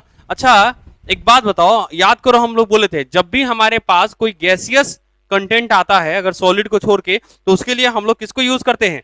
प्लेटिनम को। मतलब ये जो मेटल ब्लॉक है ये एग्जैक्टली प्लेटिनम का बना हुआ होगा, ये प्लेटिनम ब्लॉक होगा। अरे बोलो हाँ या ना? अब तुम एक बार सोचो जरा, हाइड्रोजन किस फॉर्म में है? सॉलिड, लिक्विड की गैस? अरे क्या हाइड्रोजन दिख सकता है तुमको? अरे वो सबसे छोटा है ना भाई। अरे वो सबसे छोटा है भैया, भाई उसको दिखना बहुत मुश्किल है कि नहीं भाई? तो हम लोग क्या करेंगे, अब यहां पे हो भी रहा है कि नहीं हो रहा है हमको थोड़ी पता चलेगा। तो हम लोग क्या करेंगे ना, एक इस तरह का ट्यूब लगा देंगे इसके अंदर। ठीक है, इसके अंदर हमने एक ट्यूब लगा दिया। अब क्या करेंगे ना, हमारे हाइड्रोजन गैस का सिलेंडर मिल जाएगा अपने को। अरे मिल जाएगा ना, और यहां से जोड़ देंगे अपन। बराबर। जब यहां से जोड़ देंगे तो हाइड्रोजन को हम इसके अंदर पास करेंगे H2 को, अरे H2 को पास करेंगे, ये H2 आएगा और इससे जुड़ेगा मेटल ब्लॉक से, और यहां पे इसका या तो होगा ऑक्सीडेशन और नहीं तो होगा इसका रिडक्शन। हो सकता है कि H2 चला जाए H प्लस में, या हो सकता है कि H प्लस चला जाए H2 में। सही बात गलत बात? अगर यहां से H प्लस H2 में जा रहा है तो यहां पे मिलेगा, और H2S प्लस में जा रहा है तो ये H2 यहां पे मिलेगा। अरे सही बात गलत बात? तो बताओ क्या हाइड्रोजन एनोड की तरह भी और कैथोड की तरह, दोनों की तरह बिहेव कर सकता है कि नहीं कर सकता है ना भैया? तो वो दोनों की तरह बिहेव कर सकता है। समझ में आ रहा है? मतलब उसको जैसा टेंडेंसी मिलेगा ना उसकी तरह वो बदल जाएगा। समझ में आ रहा है कि नहीं आ रहा है? अरे उसको जैसा टेंडेंसी मिलेगा उसके अनुसार वो बदल जाता है। अरे क्लियर है भाई? अगर उसको टेंडेंसी मिला किसके जैसा, एनोड की तरह, तो वो एनोड की तरह काम करेगा। अगर उसको मिला मौका किसकी तरह, कैथोड की तरह, तो वो किसकी तरह काम करने लगेगा भैया? वो कैथोड की तरह काम करने लगेगा। तो बताओ क्या यही सेटअप बनेगा क्या हमारे हाइड्रोजन इलेक्ट्रोड के लिए? तो लिखेंगे इसको, इसको बना लो।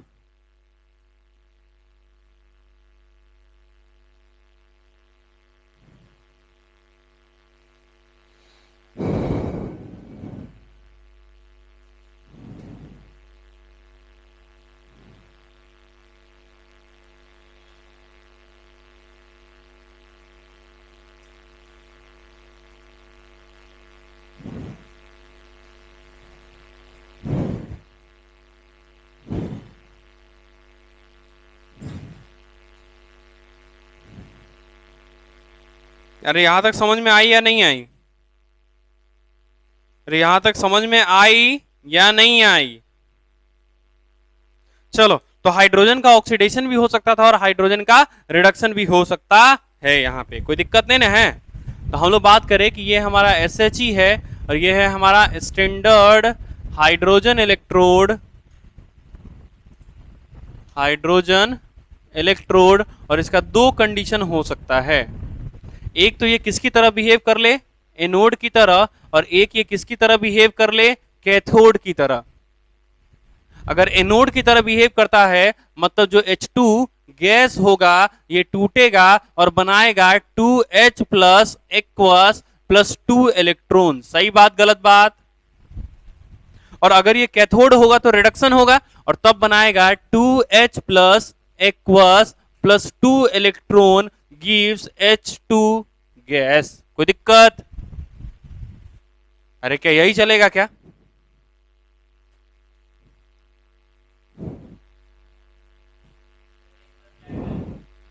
कहां लिखे H प्लस के आगे?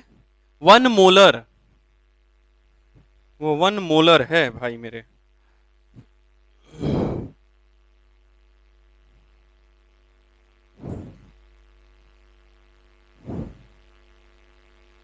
यहां तक हो गया क्या?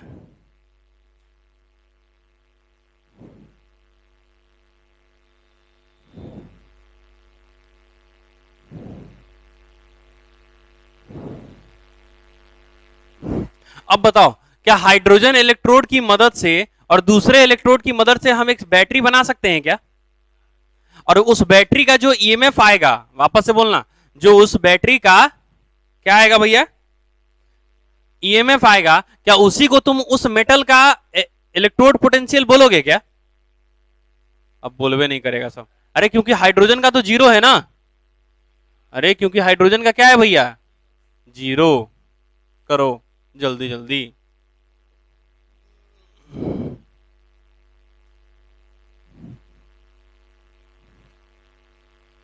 तुमको मालूम है ये नोट्स कितना महंगा है, ये वाला? भाई टॉपिक बहुत जबरदस्त। नोट्स नोट्स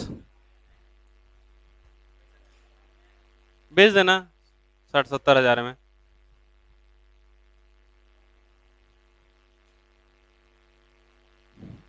हम इनऑर्गेनिक खचपचा के पढ़ाते हैं, फिजिकल नहीं।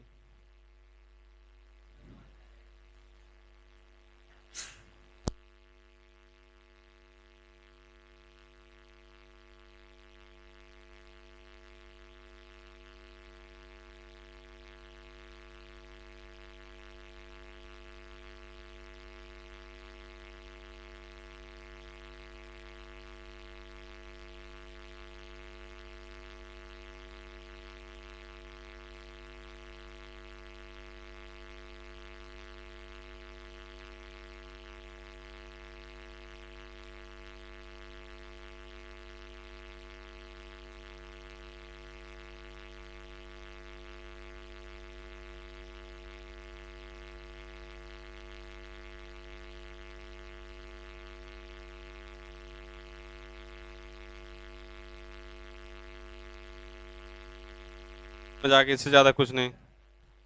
चलो हो गया। तो अगला पॉइंट लिखना इसमें, यहां तक हो गया ना भाई? तो इसमें अब अगला पॉइंट लिखना, टू मेजर, इसमें अगला पॉइंट लिखना, to measure electrode potential of an electrode, to measure electrode potential of an electrode. क्या मुझे बैटरी बनाना पड़ेगा क्या? अरे बैटरी बनाने के बाद जो बैटरी का ईएमएफ आएगा वही उसका इलेक्ट्रोड पोटेंशियल होगा, क्योंकि हाइड्रोजन को तो हम क्या माने हैं? जीरो। अरे नहीं समझ में आ रहा है? यहां तक समझ? To measure the electrode potential of an electrode, to measure electrode potential of an electrode, of an electrode, cell is constructed with the help of two electrode, cell is constructed, cell is constructed with the help of two electrode, cell is constructed with the help of two electrode, cell is constructed with the help of two electrode। कोई दिक्कत भाई यहां तक? Zero मानेंगे और एक का क्या मानेंगे? दैट इज उसका जिसका मुझे निकालना है। तो हम लोग जो दो इलेक्ट्रोड यूज कर रहे हैं उसमें किसको किसको यूज करेंगे भाई? हम लोग जो यहाँ पे दो इलेक्ट्रोड यूज कर रहे हैं उसमें एक इलेक्ट्रोड यूज करेंगे किसका है? एक यूज करेंगे हम लोग हाइड्रोजन इलेक्ट्रोड, और एक यूज करेंगे वो जिसका मुझे निकालना है। अरे जिसका मुझे क्या निकाल, अच्छा और तुमको पता है कि हाइड्रोजन का हम कितना मानते हैं मतलब पोटेंशियल?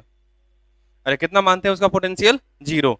तो अभी नहीं, यहाँ पे हम लोग सिंपल कर दे कि दो इलेक्ट्रोड जो है उसमें से हमारा एक इलेक्ट्रोड जो है वो हमारा रेफरेंस इलेक्ट्रोड है, जिसको हम क्या मानेंगे? जीरो। तो हमारा जो पहला हो गया वो हमारा क्या हो गया? That is the reference electrode. पहला क्या हो गया हमारे पास? Reference electrode. और दूसरा क्या हो जाएगा बोलो? वो इलेक्ट्रोड जिसका मुझे पोटेंशियल कैलकुलेट करना है। मतलब यहाँ पे हम लोग लिख सकते हैं that is electrode whose potential to be measured, मतलब यहाँ पे वो है जिसका पोटेंशियल मुझे करना है calculate. Electrode whose potential to be measured, इसका मुझे निकालना है। अच्छा समझना जरा, ऐसे मेरे को मेजर करना है इसका। समझना जरा अब क्या होगा। हमारे पास एक रेफरेंस इलेक्ट्रोड है और एक वो इलेक्ट्रोड है जिसका मुझे पोटेंशियल निकालना है। तो जब इन दोनों से बैटरी बनाएंगे तो जो बैटरी का ईएमएफ आएगा वही इसका पोटेंशियल होगा। इस हिसाब से जो बैटरी का ईएमएफ आएगा वही इसका क्या होगा? इसका पोटेंशियल होगा। वापस से बोलना, इस हिसाब से जो इसका ईएमएफ होगा, और ईएमएफ निकालने के लिए कौन सा डिवाइस यूज करते हैं? याद करो, पोटेंशियोमीटर या फिर वोल्ट मीटर। अरे पोटेंशियोमीटर या फिर वोल्ट मीटर। तो हम लोग बोले कि इसका ये इलेक्ट्रोड वो है जिसका पोटेंशियल निकालना है, और इसका पोटेंशियल जब हम इससे बैटरी बना लेंगे इन दोनों से, तो हम लोग बोलेंगे and then with the help of potentiometer EMF of the cell is calculated. अरे पोटेंशियोमीटर से हम क्या करेंगे? ईएमएफ ऑफ द सेल निकाल लेंगे, और ईएमएफ ऑफ द जो सेल होगा वही हमारे इलेक्ट्रोड का क्या होगा? दैट इज द पोटेंशियल होगा। अरे सही है ना? Then with the help of potentiometer, then लिखो साथ में, with the help of potentiometer, potentiometer EMF meter, its EMF is calculated. इस बैटरी का ईएमएफ जो है इज कैलकुलेटेड एज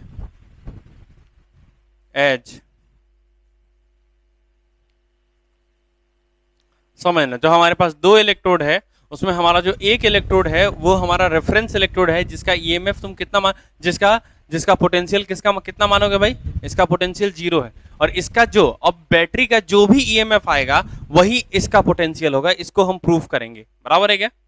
अच्छा इसका मतलब मेरे को अगर ईएमएफ का फॉर्मूला मालूम हो हम आराम से निकाल सकते हैं ना भाई, किसी भी रॉड का। अरे बोलो, निकाल सकते हैं। अरे यार वो तो जैसे ही हम बैटरी बनाएंगे ना मेरे को वो दिख जाएगा कि हाँ कितना वोल्ट आ रहा है, वो तो पोटेंशियोमीटर मेरे को दिखा देगा। नहीं समझ में आ रहा है?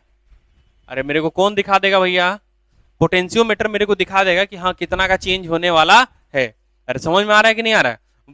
अगर मुझे वोल्टेज कैलकुलेट करना, सुनो, अगर मुझे किसी बैटरी का वोल्टेज कैलकुलेट करना है तो हम बैठ के कैलकुलेट करेंगे? नहीं, सीधे उस बैटरी में क्या करो, बीच में पोटेंशियोमीटर लगा दो। पोटेंशियोमीटर अपने दिखा देगा कि इसका कितना वोल्टेज है। अरे समझ में आया? मतलब कितने वोल्ट का है। तो यहाँ पे लिख लेना, then with the help of potentiometer its EMF is calculated as. इसका ईएमएफ आप कैसे कैलकुलेट करते हैं हम उसकी बात करेंगे। अरे वो वही है, electrode whose potentiometer to be measured, हो गया। उसके बाद अब नॉर्मल पॉइंट लिखना, एंड देन उसी में, उसी के साथ देखो, उसी के नीचे से चालू कर दिया ना अपन, है ना। एंड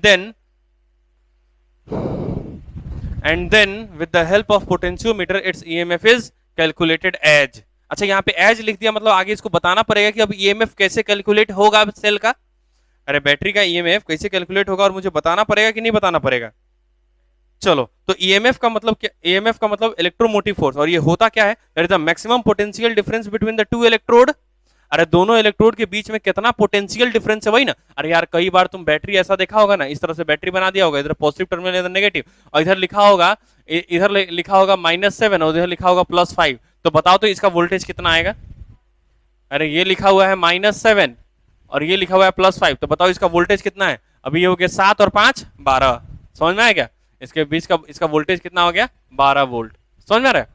तो ये इसका पोटेंशियल है, ये इसका पोटेंशियल, और इसके बीच का जो डिफरेंस होता है ना, वही क्या होता है हमारे पास। अच्छा डिफरेंस कैसे निकालते हो? पॉजिटिव का माइनस नेगेटिव का, यही करोगे ना। तो देखो पॉजिटिव का कितना है? +5 माइनस -7, माइनस माइनस प्लस, तो 7 और 5 12 वोल्ट। देखो आ गया क्या? अरे आया नहीं आया? अब जैसे मान लो कि इसका यहाँ पे ये वाला जो है, ये वाला है मान लो हमारे पास +2, यहाँ पे कितना वोल्ट दिखा रहा है भैया? +2 वोल्ट। नेगेटिव टर्मिनल के पास कितना वोल्ट दिखा रहा है भैया? +2 वोल्ट मेरे को यहाँ पे दिखा रहा है। तो बताओ अब इसका ईएमएफ कितना हो जाएगा? अब इसका ईएमएफ कितना हो जाएगा? 3 वोल्ट। अरे 5 माइनस 2, ये भी प्लस में है, ये भी प्लस में है, क्या घंटा फर्क पड़ेगा? 3 वोल्ट आएगा। अरे आएगा कि नहीं आएगा? मतलब अगर मुझे कैलकुलेट करना होता है ईएमएफ, तो हम सिंपल क्या कर देते हैं? That is a maximum difference between the two electrode. जो हमारा ईएमएफ है वो सिंपल क्या है? The maximum difference between the two electrode. मतलब मैक्सिमम किस कची का difference? Maximum potential difference between the two electrode. समझ में आ रहा है कि नहीं आ रहा है? अरे यहां तक समझ में आ रही है या नहीं आ रही बात? यहां तक क्लियर है क्या? तो अब अपन पूरा एक नोट डालेंगे। अब आधा पेज बचा हुआ है, तो पूरे आधे पेज में नोट चलेगा भाई, ठीक है भाई। पूरा इस तरह से अपन बाद में ना इसको कवर करेंगे इस तरह से, ठीक है भाई। अभी तुम लोग ऐसे लाइन मत खींचना, मैं खींच दिया हूँ, बता रहा हूँ कि ऐसा लिखेंगे हम लोग, ठीक है भाई। सबसे पहले हम लोग बात कर रहे हैं ईएमएफ की। तो ईएमएफ हमारा क्या होगा? तो मैक्सिमम जो पोटेंशियल डिफरेंस होगा बिटवीन द टू इलेक्ट्रोड, जो हमारा मैक्सिमम पोटेंशियल डिफरेंस होता है दो इलेक्ट्रोड के बीच में, उसी को हम क्या बोलते हैं? ईएमएफ। क्या बोलते हैं हम लोग उसी को? ईएमएफ। तो यहाँ पे हम लोग क्या लिखेंगे? Maximum potential difference, maximum potential difference between two electrode. दो इलेक्ट्रोड के बीच में जो मैक्सिमम पोटेंशियल डिफरेंस होता है उसी को हम क्या बोलते हैं? ईएमएफ। और यहाँ पे जो हम लोग रेफरेंस इलेक्ट्रोड यूज किए हैं उसका पोटेंशियल कितना है भाई? अरे उसका पोटेंशियल हम कितना माने हैं? 0। समझ रहे हो नहीं पा रहे? अरे समझ पा रहे कि नहीं पा रहे भाई? समझ पा रहे कि नहीं पा रहे रे? तो हम लोग बात करें ईएमएफ का मतलब क्या हो गया यहाँ पे? Maximum potential difference between the two electrode. Maximum potential difference between the two electrode. कोई दिक्कत है क्या यहाँ तक? अरे कोई दिक्कत है क्या यहाँ तक? पक्की बात? यहाँ तक हो गया क्या? अरे यहाँ तक हुआ या नहीं हुआ? चलो, तो अगर मुझे ईएमएफ निकालना हो, तो हम सिंपल क्या करेंगे? एनोड माइनस कैथोड कर दो। मतलब किसी में से कोनो घटाओ, क्या फर्क पड़ता है? अरे मुझे डिफरेंस ना चेक करना है भाई, किसी में से हमको पता है तो हम लोग उसके लिए अपन फॉर्मूला पढ़ लेंगे। अरे क्लियर है भाई? तो हम लोग फॉर्मूला चेक कर लेते हैं। जैसे कि अगर मुझे ईएमएफ ऑफ द सेल निकालना है तो हमारा, अच्छा देखो, मान लो कि हमारे पास अगर मेरे पास रिडक्शन पोटेंशियल दिया है, अगर मेरे को क्या दिया है? दोनों का रिडक्शन पोटेंशियल दिया है। अगर मेरे को दोनों का क्या दिया है? रिडक्शन पोटेंशियल दिया है। फिर उस केस में अपन क्या करेंगे भाई? अगर मेरे को दोनों का रिडक्शन पोटेंशियल दिया है तब हम उस केस में क्या करेंगे? That is a cathode minus anode. क्या करेंगे हम लोग? Cathode minus anode. मतलब हम लोग ये बोले EMF of cell is equal to, हम बोल रहे हैं E naught RP of cathode minus E naught RP of anode. समझ में रहे? मतलब कैथोड माइनस एनोड, याद रहेगा? अरे याद करो ना, मैं तुमको बताता हूं भैया। एनोड पे चार्ज कैसा होता है? नेगेटिव की पॉजिटिव? नेगेटिव। कैथोड पे चार्ज तो पॉजिटिव में से नेगेटिव घटाओगे कि नेगेटिव से पॉजिटिव? पॉजिटिव से नेगेटिव। तो कैथोड पॉजिटिव है तो देखो पॉजिटिव में से नेगेटिव घटा रहे हैं, सही है क्या? अरे ये सही बात है क्या, है ना भाई? तो हमारा ईएमएफ अगर सेल कैलकुलेट करना हो तो तुम सिंपल सिर्फ यही फॉर्मूला याद रखोगे, सही है बात है? एग्जाम के पॉइंट ऑफ व्यू से अगर तुमको क्वेश्चन सुनना, अगर तुमको ईएमएफ निकालना है किसी सेल का, वापस से सुनना भैया मैं क्या बोल रहा हूं, अगर तुमको हम कहीं भी उठा के देते हैं कि तुम सेल का ईएमएफ निकालो, फिर उस केस में तुम इसी को यूज करोगे, समझ में आएगा? अगर मैं कभी क्वेश्चन दूंगा कि तुम सेल का ईएमएफ निकालो, फिर तुम किसको यूज करोगे? इसी फॉर्मूला को यूज करेगा, that is the EMF of the cell is E naught RP of cathode minus E naught RP of anode. अच्छा, आरपी का मतलब रिडक्शन पोटेंशियल। रिडक्शन कब होगा? जब जिंक +2 से किस में जाएगा? जिंक में। अरे सही है ना भैया? जिंक से अगर जिंक +2 में गया तो वो ऑक्सीडेशन पोटेंशियल हो जाएगा। अरे समझ में रहे हो? अच्छा दोनों देखो, यहाँ पे कंफ्यूजन वाला कोई बात नहीं है, हम एकदम फिक्स कर लिया अपना क्राइटेरिया। अभी जैसे हम फिक्स किए थे ना क्राइटेरिया कि लेफ्ट साइड हमेशा हम किसको लिखेंगे? ऑक्सीडेशन को। राइट साइड हमेशा किसको लिखेंगे? रिडक्शन को। हम अपना क्राइटेरिया फिक्स कर लेते हैं कि अगर मुझे ईएमएफ निकालना है तो हमको सिर्फ और सिर्फ क्या चाहिए? Reduction potential. अगर मान लो क्वेश्चन में रिडक्शन पोटेंशियल नहीं दिया है तो निकाल लेंगे। अरे ऑक्सीडेशन दिया होगा उसका उल्टा कर दोगे तो रिडक्शन, पॉजिटिव दिया होगा तो नेगेटिव, नेगेटिव दिया होगा तो पॉजिटिव, खत्म बात। अरे आया कि नहीं आया? अरे यहां तक समझ में लो कि ना लो? बोलो कि अपने प्लेनेट पे ही खत्म हो जाता है फिर जाते साथ, है कि नहीं? चलो, तो हम लोग यहाँ पे क्या बोल रहे हैं भैया, ईएमएफ ऑफ द सेल जो है, तुम सिंपल अब क्या याद रखोगे? तुमको मतलब किससे है? ईआरपी से कि ईओपी से? है ना, तुमको मतलब है आरपी से। किससे मतलब है भैया? आरपी। अच्छा, ऊपर में नॉट लगा है मतलब स्टैंडर्ड कंडीशन में है, जब मोलैलिटी 1 है। और यही बोला था ना भाई कि जब हम किसी भी, हाँ 1 बार है और टेम्परेचर सबका कांस्टेंट है। अरे सही है ना? अरे याद है ना स्टैंडर्ड कंडीशन क्या था? ये भूल गए? ये पक्की बात। तो ये हमारी बातें हो गई। मतलब अब तुमको सिंपल किसको याद रखना है? आरपी याद रखो, ओपी अपने आप हो जाएगा। अरे आरपी अगर माइनस है तो ओपी पॉजिटिव हो जाएगा, अगर आरपी प्लस है तो वो वाला नेगेटिव हो जाएगा। समझ में आ रहा है कि नहीं आ रहा है? बस यही बात है। तो तुमको ईएमएफ ऑफ द सेल अगर मुझे तुमको, अच्छा देखो, हम ये वाला स्टैंडर्ड कंडीशन डाले हैं और ये वाला भी स्टैंडर्ड डाले हैं, तो ईएमएफ भी स्टैंडर्ड कंडीशन पे निकलेगा। मतलब ये वाला जो हमारा ईएमएफ है, इसको तुम नोट लगा के बोलो तो ज्यादा अच्छा लगेगा क्या? अरे सही है ना? लेकिन अभी हम नहीं लगाते हैं, ठीक है भाई, बाद में लगाएंगे, अभी अच्छा नहीं लग रहा है, ठीक है? अरे क्लियर है ना भाई? अगर तुम दोनों कंडीशन को तुम स्टैंडर्ड कंडीशन पे डालोगे तो जो भी तुम्हारा डाटा आएगा वो भी तुम्हारे स्टैंडर्ड कंडीशन पे आएगा, सिंपल सी बात है। और तुमको भैया याद रख लेना, अगर तुमको कोई भी क्वेश्चन मिले, अगर तुमको हम गलती से भी क्वेश्चन दे देते हैं कि ईएमएफ कैलकुलेट करो, तो तुम इसके अलावा किसी को यूज नहीं करोगे। मतलब तुमको क्वेश्चन में कोशिश क्या करोगे? तुमको क्या चाहिए? सिर्फ आर चाहिए, मतलब आरपी चाहिए, सिर्फ रिडक्शन।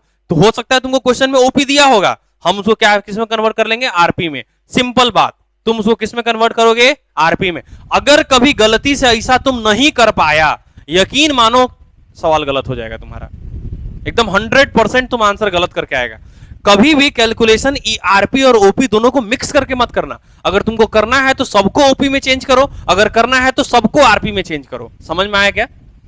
अगर तुमको कैलकुलेशन करना है इस ईएमएफ का तो तुम या तो सबको आरपी में करो, नहीं तो सबको ओपी में करो। अगर तुम ऐसा करते हो, आरपी और ओपी को मिक्स करते हो, तो तुमको पता ही नहीं चलेगा कि हमको आरपी किसका लेना है, कैथोड का कि एनोड का, और ओपी किसका लेना है, एनोड का कि कैथोड का। ये समझ में नहीं आए, इसलिए अपन ऐसा नहीं करेंगे। अरे क्लियर है भाई? अगर मुझे कैलकुलेशन करना हो तो या तो हम दोनों आरपी में लेंगे, दोनों, अरे दोनों इलेक्ट्रोड है, आरपी ओपी दोनों हो सकता है ना भाई। अरे पॉजिटिव नेगेटिव का तो खेल है, बस पॉजिटिव नेगेटिव यही बताएगा ना कि हो रहा है कि नहीं हो रहा है, बस बात खत्म। वो अपनी बात हम लोग कर लेंगे। अरे है ना? अरे बोलो मियाँ, यहां तक समझ में आई कि नहीं आई? यहां तक समझ में आई या नहीं आई? तो हमारी ये बातें हो गई। तो हम लोग ये बोल रहे हैं कि भैया अगर तुमको कैलकुलेशन करना हो ईएमएफ का, तो तुम सिंपल किस फॉर्म में कैलकुलेट करोगे? या तो सारा तुम आरपी में चलोगे, नहीं तो सारा तुम ओपी में चलोगे। या तो सारा तुम आरपी में चलोगे, नहीं तो सारा तुम ओपी में चलोगे। अरे यहां तक समझ में आई या नहीं आई?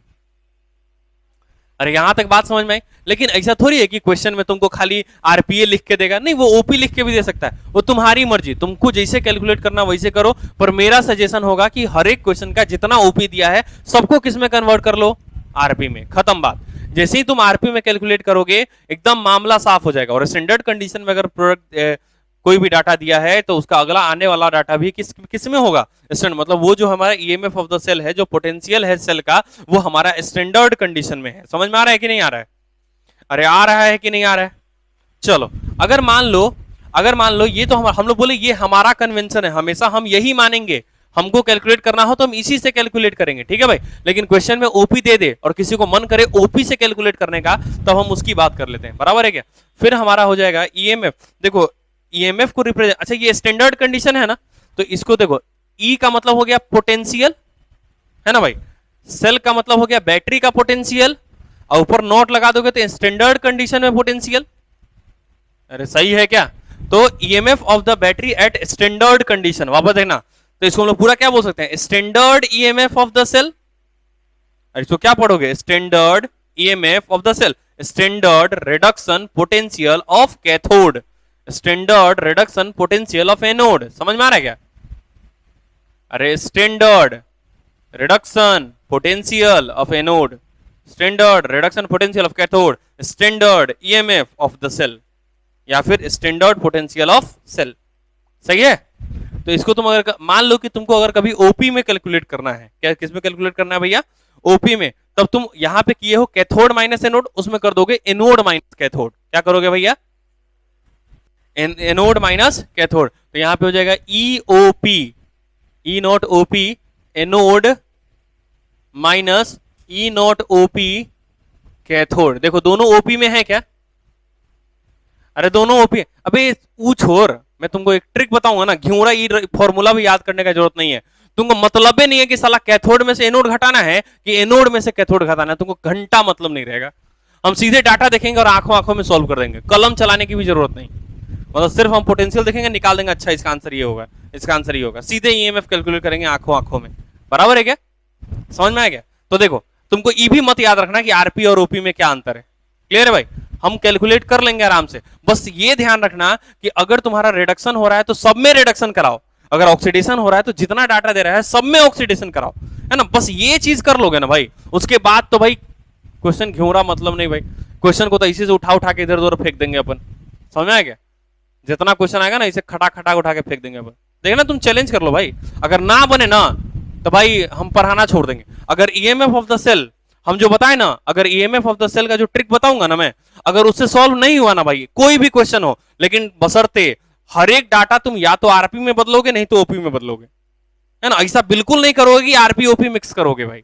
अगर तुम सारे डाटा को पूरे को आरपी में नहीं तो पूरे को ओपी में कन्वर्ट कर लेते हो, तो मैं गारंटी देता हूं कि एक भी सवाल ईएमएफ का गलत नहीं होगा। अगर गलत हो गया तो हम पढ़ाना छोड़ देंगे। अगर गलती से क्वेश्चन गलत हो गया ना भाई तुम्हारा, तो हम पढ़ाना छोड़ देंगे, यकीन मानो। इलेक्ट्रोकेमिस्ट्री हम लाइफ में कभी नहीं पढ़ाएंगे उसके बाद। समझ में आ गया, इसलिए थोड़ा सा ध्यान से करना है। बस सिंपल क्या, आरपी है तो सबको आरपी में बदलो, ओपी है तो सबको ओपी में बदलो। तुम ये मत सोचना कि भैया कौन कैथोड है कौन एनोड है, कहां ऑक्सीडेशन हो रहा है और कहां रिडक्शन हो रहा है, ठीक है भाई। बस ये सोचना कि हम क्या बोले भैया, सबको या तो आरपी में चेंज करो नहीं तो सबको ओपी में चेंज करो। यहां तक समझ में आया कि नहीं आया, समझ में। अब ओपी और आरपी दोनों मिक्स हो जाता है ना, फिर दिक्कत हो जाता है। फिर यहां पे हो जाएगा E naught RP of cathode minus E naught OP of anode. देखो ये दूसरा फॉर्मूला हो गया भाई। देखो पहला दूसरा तीसरा, समझ में आ गया। लेकिन हम तो इसी को लगाएंगे, ये तो अलग है ना। देखो जब ओपी आ रहा है तो एनोड माइनस कैथोड, जब आरपी और ओपी दोनों आ रहा है तो कैथोड माइनस एनोड, जब खाली आरपी आ रहा है तो कैथोड माइनस एनोड। अरे हो रहा है कि नहीं हो रहा है भाई, अरे है कि नहीं है, तो याद रहेगी या नहीं रहेगी भाई। अब इसी को तुम यहां भी लिख सकते हो, ये हमारा ईएमएफ ऑफ द जो सेल है ये क्या स्टैंडर्ड कंडीशन पे है क्या, तो तुम यहां पे ये लिख सकते हो E naught of cell is equal to E naught RP किसका, कैथोड का, माइनस ई नॉट आरपी किसका, एनोड का। अरे सीए याद रख लेना ना, कैथोड में से एनोड। वैसे तो घटाने का जरूरत है क्या है, हम वो भी नहीं घटाने देंगे तुमको, ऐसे ही कैलकुलेट कर देंगे। चलो बस हमको ये वाला याद रखना है। बाकी अच्छा एग्जाम में ना एक बार ये वाला क्वेश्चन पूछा गया था, बस फॉर्मूला पूछ लेता डायरेक्टली। अब फॉर्मूला पूछ लिया ना, इसमें ये मेरा गलती नहीं है ना भाई। फॉर्मूला पूछा जा सकता है, अगर फॉर्मूला है तो पूछा जा सकता है, लेकिन तुमको अगर कैलकुलेट करना हो तो फॉर्मूला इक्को को याद मत करना। खाली फॉर्मूला कब लगाना, जब क्वेश्चन में खुद फॉर्मूला पूछे। समझ में आ रहा है क्या, क्वेश्चन में जब तुमको ऑप्शन में क्या पूछे, फॉर्मूला ही पूछे, तब तुम फॉर्मूला वाला टिक करोगे। बाकी ऐसे फॉर्मूला अपने लिए याद नहीं करोगे, सिंपल बात।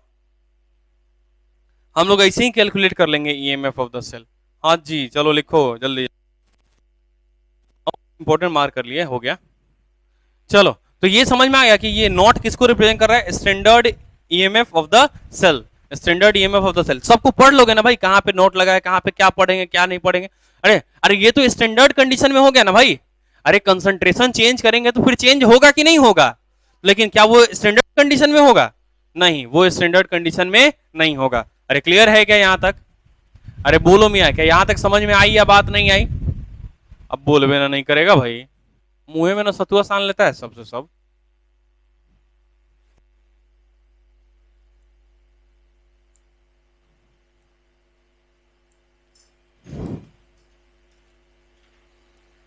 चलो यहां तक हो गया क्या? अरे मियाँ यहां तक हुआ क्या? ए मियाँ मियाँ मियाँ भाई, बोलना रे। यहां तक नहीं हुआ तो भाई मिटा दूं? अरे अगर यहां तक नहीं हुआ हो तो मिटा देता हूं। चलो, हाँ नहीं हुआ हो तो मिटा देंगे, हो गया तो रहने देते हैं। चलो आ जाओ, यहां तक है, ये पूरा हमारा नोट में आ गया। अब देखो हमारा टॉपिक चल रहा है क्या, construction of cell with the help of hydrogen electrode. याद करो, वही चल रहा है ना। हम जब पोटेंशियल ने, अरे याद करो आखिरी स्टेटमेंट याद करो, आखिरी स्टेटमेंट याद करो, टू इलेक्ट्रोड से पहले का स्टेटमेंट याद करो। अरे टू इलेक्ट्रोड से पहले का स्टेटमेंट मालूम है क्या लिखा था भाई? अरे हम बैटरी बनाने वाले थे with the help of reference electrode, याद है? अरे है ना भाई, तो ये बीच में नोट वाला पॉइंट है बस, ये अपने को डिस्टर्ब नहीं कर, अब हमारा वापस से पुराना पॉइंट चलता रहेगा। ठीक है भाई, तो अब हम बैटरी बना के देखें क्या। अब एक जब बैटरी बनाओगे उसमें एक तो रेफरेंस इलेक्ट्रोड लगाओगे, that is a primary reference. अच्छा ए सेकेंडरी रेफरेंस कौन कौन होता है, बिना कॉपी पे देखे इसी बोलो। और सेकेंडरी इलेक्ट्रोड, सेकेंडरी रेफरेंस, और एक तो एचजी वाला हो गया, और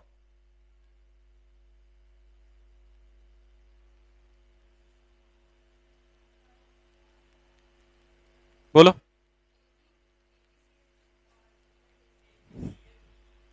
एजीसीएल, एजीसीएल केसीएल, ऐसे काम नहीं चलेगा।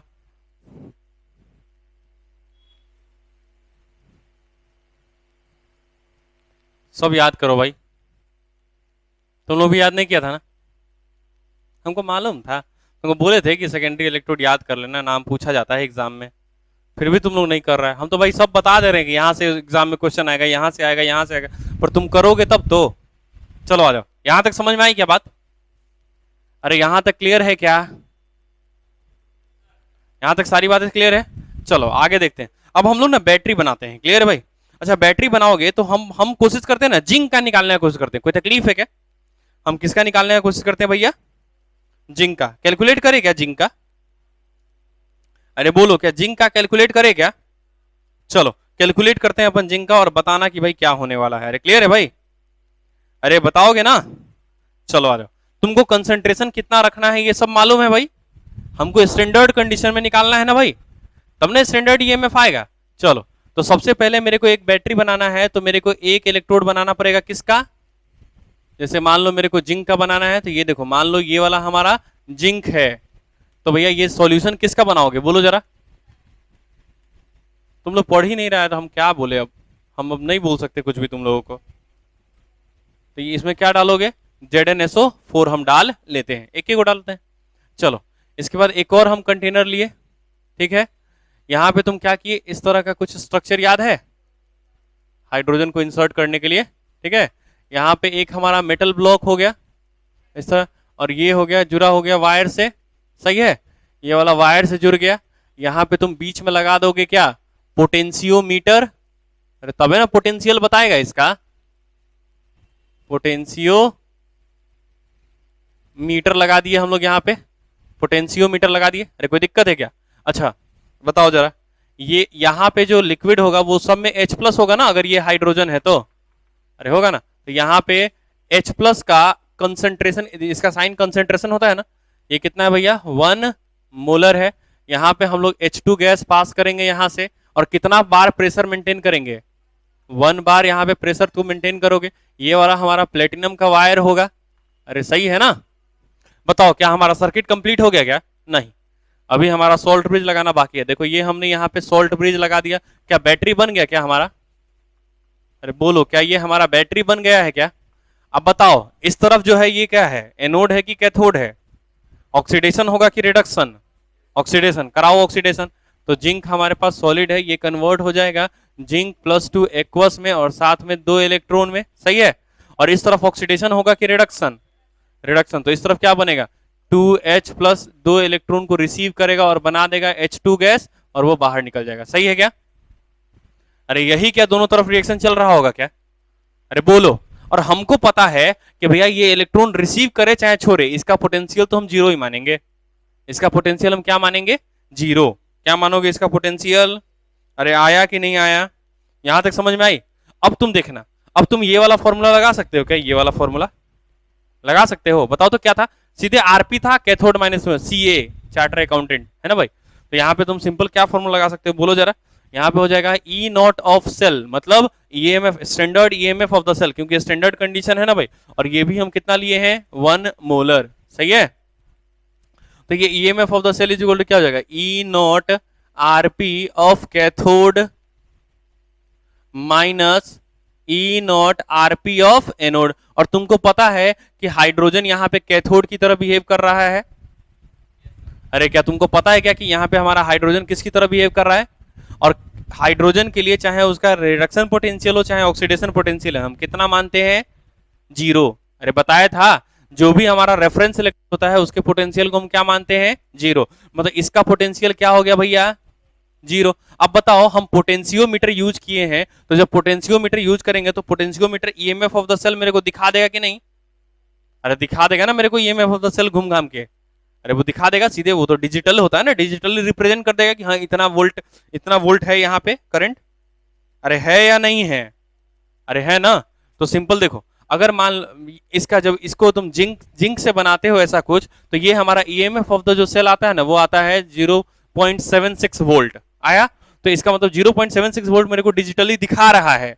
तो ये वाला हमको पता है कि ये जीरो है, तो ये वाला माइनस हो गया, है ना। और उसके बाद ये हो गया ई नॉट आरपी ऑफ क्या, एनोड। अरे है। अच्छा एक बात बताओ, ये जीरो है तो इसका तो कोई मतलब नहीं है, इसको हटा दो।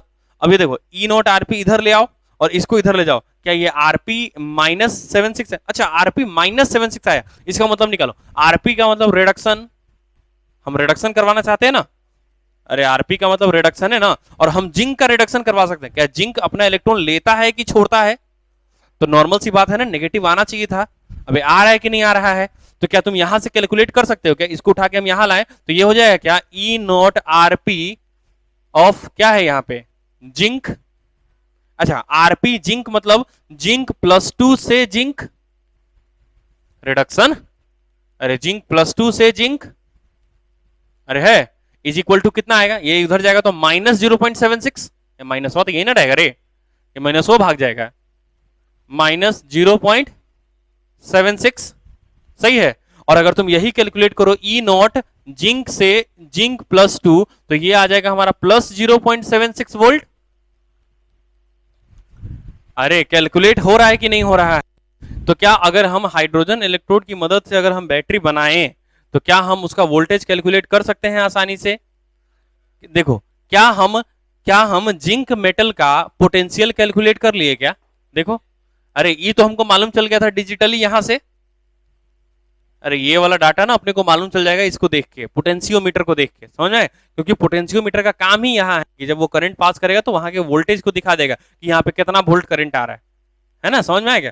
तो वोल्टेज मेरे को यहाँ से मालूम चल गया, ईएमएफ, अरे वो तो हम बैटरी बना चुके हैं ना, तब ना तार से जोड़े, तो मेरे को बैटरी का ईएमएफ दिखाएगा ना। तो मेरे को बैटरी का ईएमएफ दिखा दिया। इसका हमको पता है कि हाइड्रोजन का जीरो मानते हैं, तो अपने आप एनोड का नहीं निकल गया, मतलब जिंक का नहीं निकल गया। अब देखो ये दिया है रिडक्शन पोटेंशियल, मतलब रिडक्शन निकला है मेरे को, जिंक +2 से जिंक वाला निकला है, तो ये आया है -0.76, सही है। क्योंकि जिंक जो है इलेक्ट्रॉन छोड़ना चाहता है, लेना नहीं चाहता है। रिडक्शन का मतलब इलेक्ट्रॉन लेना, तो अगर छोड़ना चाहता है तो लेने की टेंडेंसी कम होगी, और जब लेने की टेंडेंसी कम होगी तो ये नेगेटिव है ना होगा। अरे समझ में आया कि नहीं आया? तो चलो इसको लिखो जरा जल्दी से, इसको अपन करेंगे थोड़ा जल्दी। तो ये बात समझ में आ गई क्या कि बैटरी का ईएमएफ कैसे कैलकुलेट होता है? अरे आ गया ना, अब बोलवे नहीं करेगा सब, ठीक है, तो तुमको मालूम चल गया कि आरपी और ओपी समझ में आ गया कैसे निकल जाएगा किसी भी मेटल का। और हमको यही ना निकालना था, इलेक्ट्रोड का पोटेंशियल है ना कैलकुलेट करना था, तो देखा ना हमने कैलकुलेट कर लिया।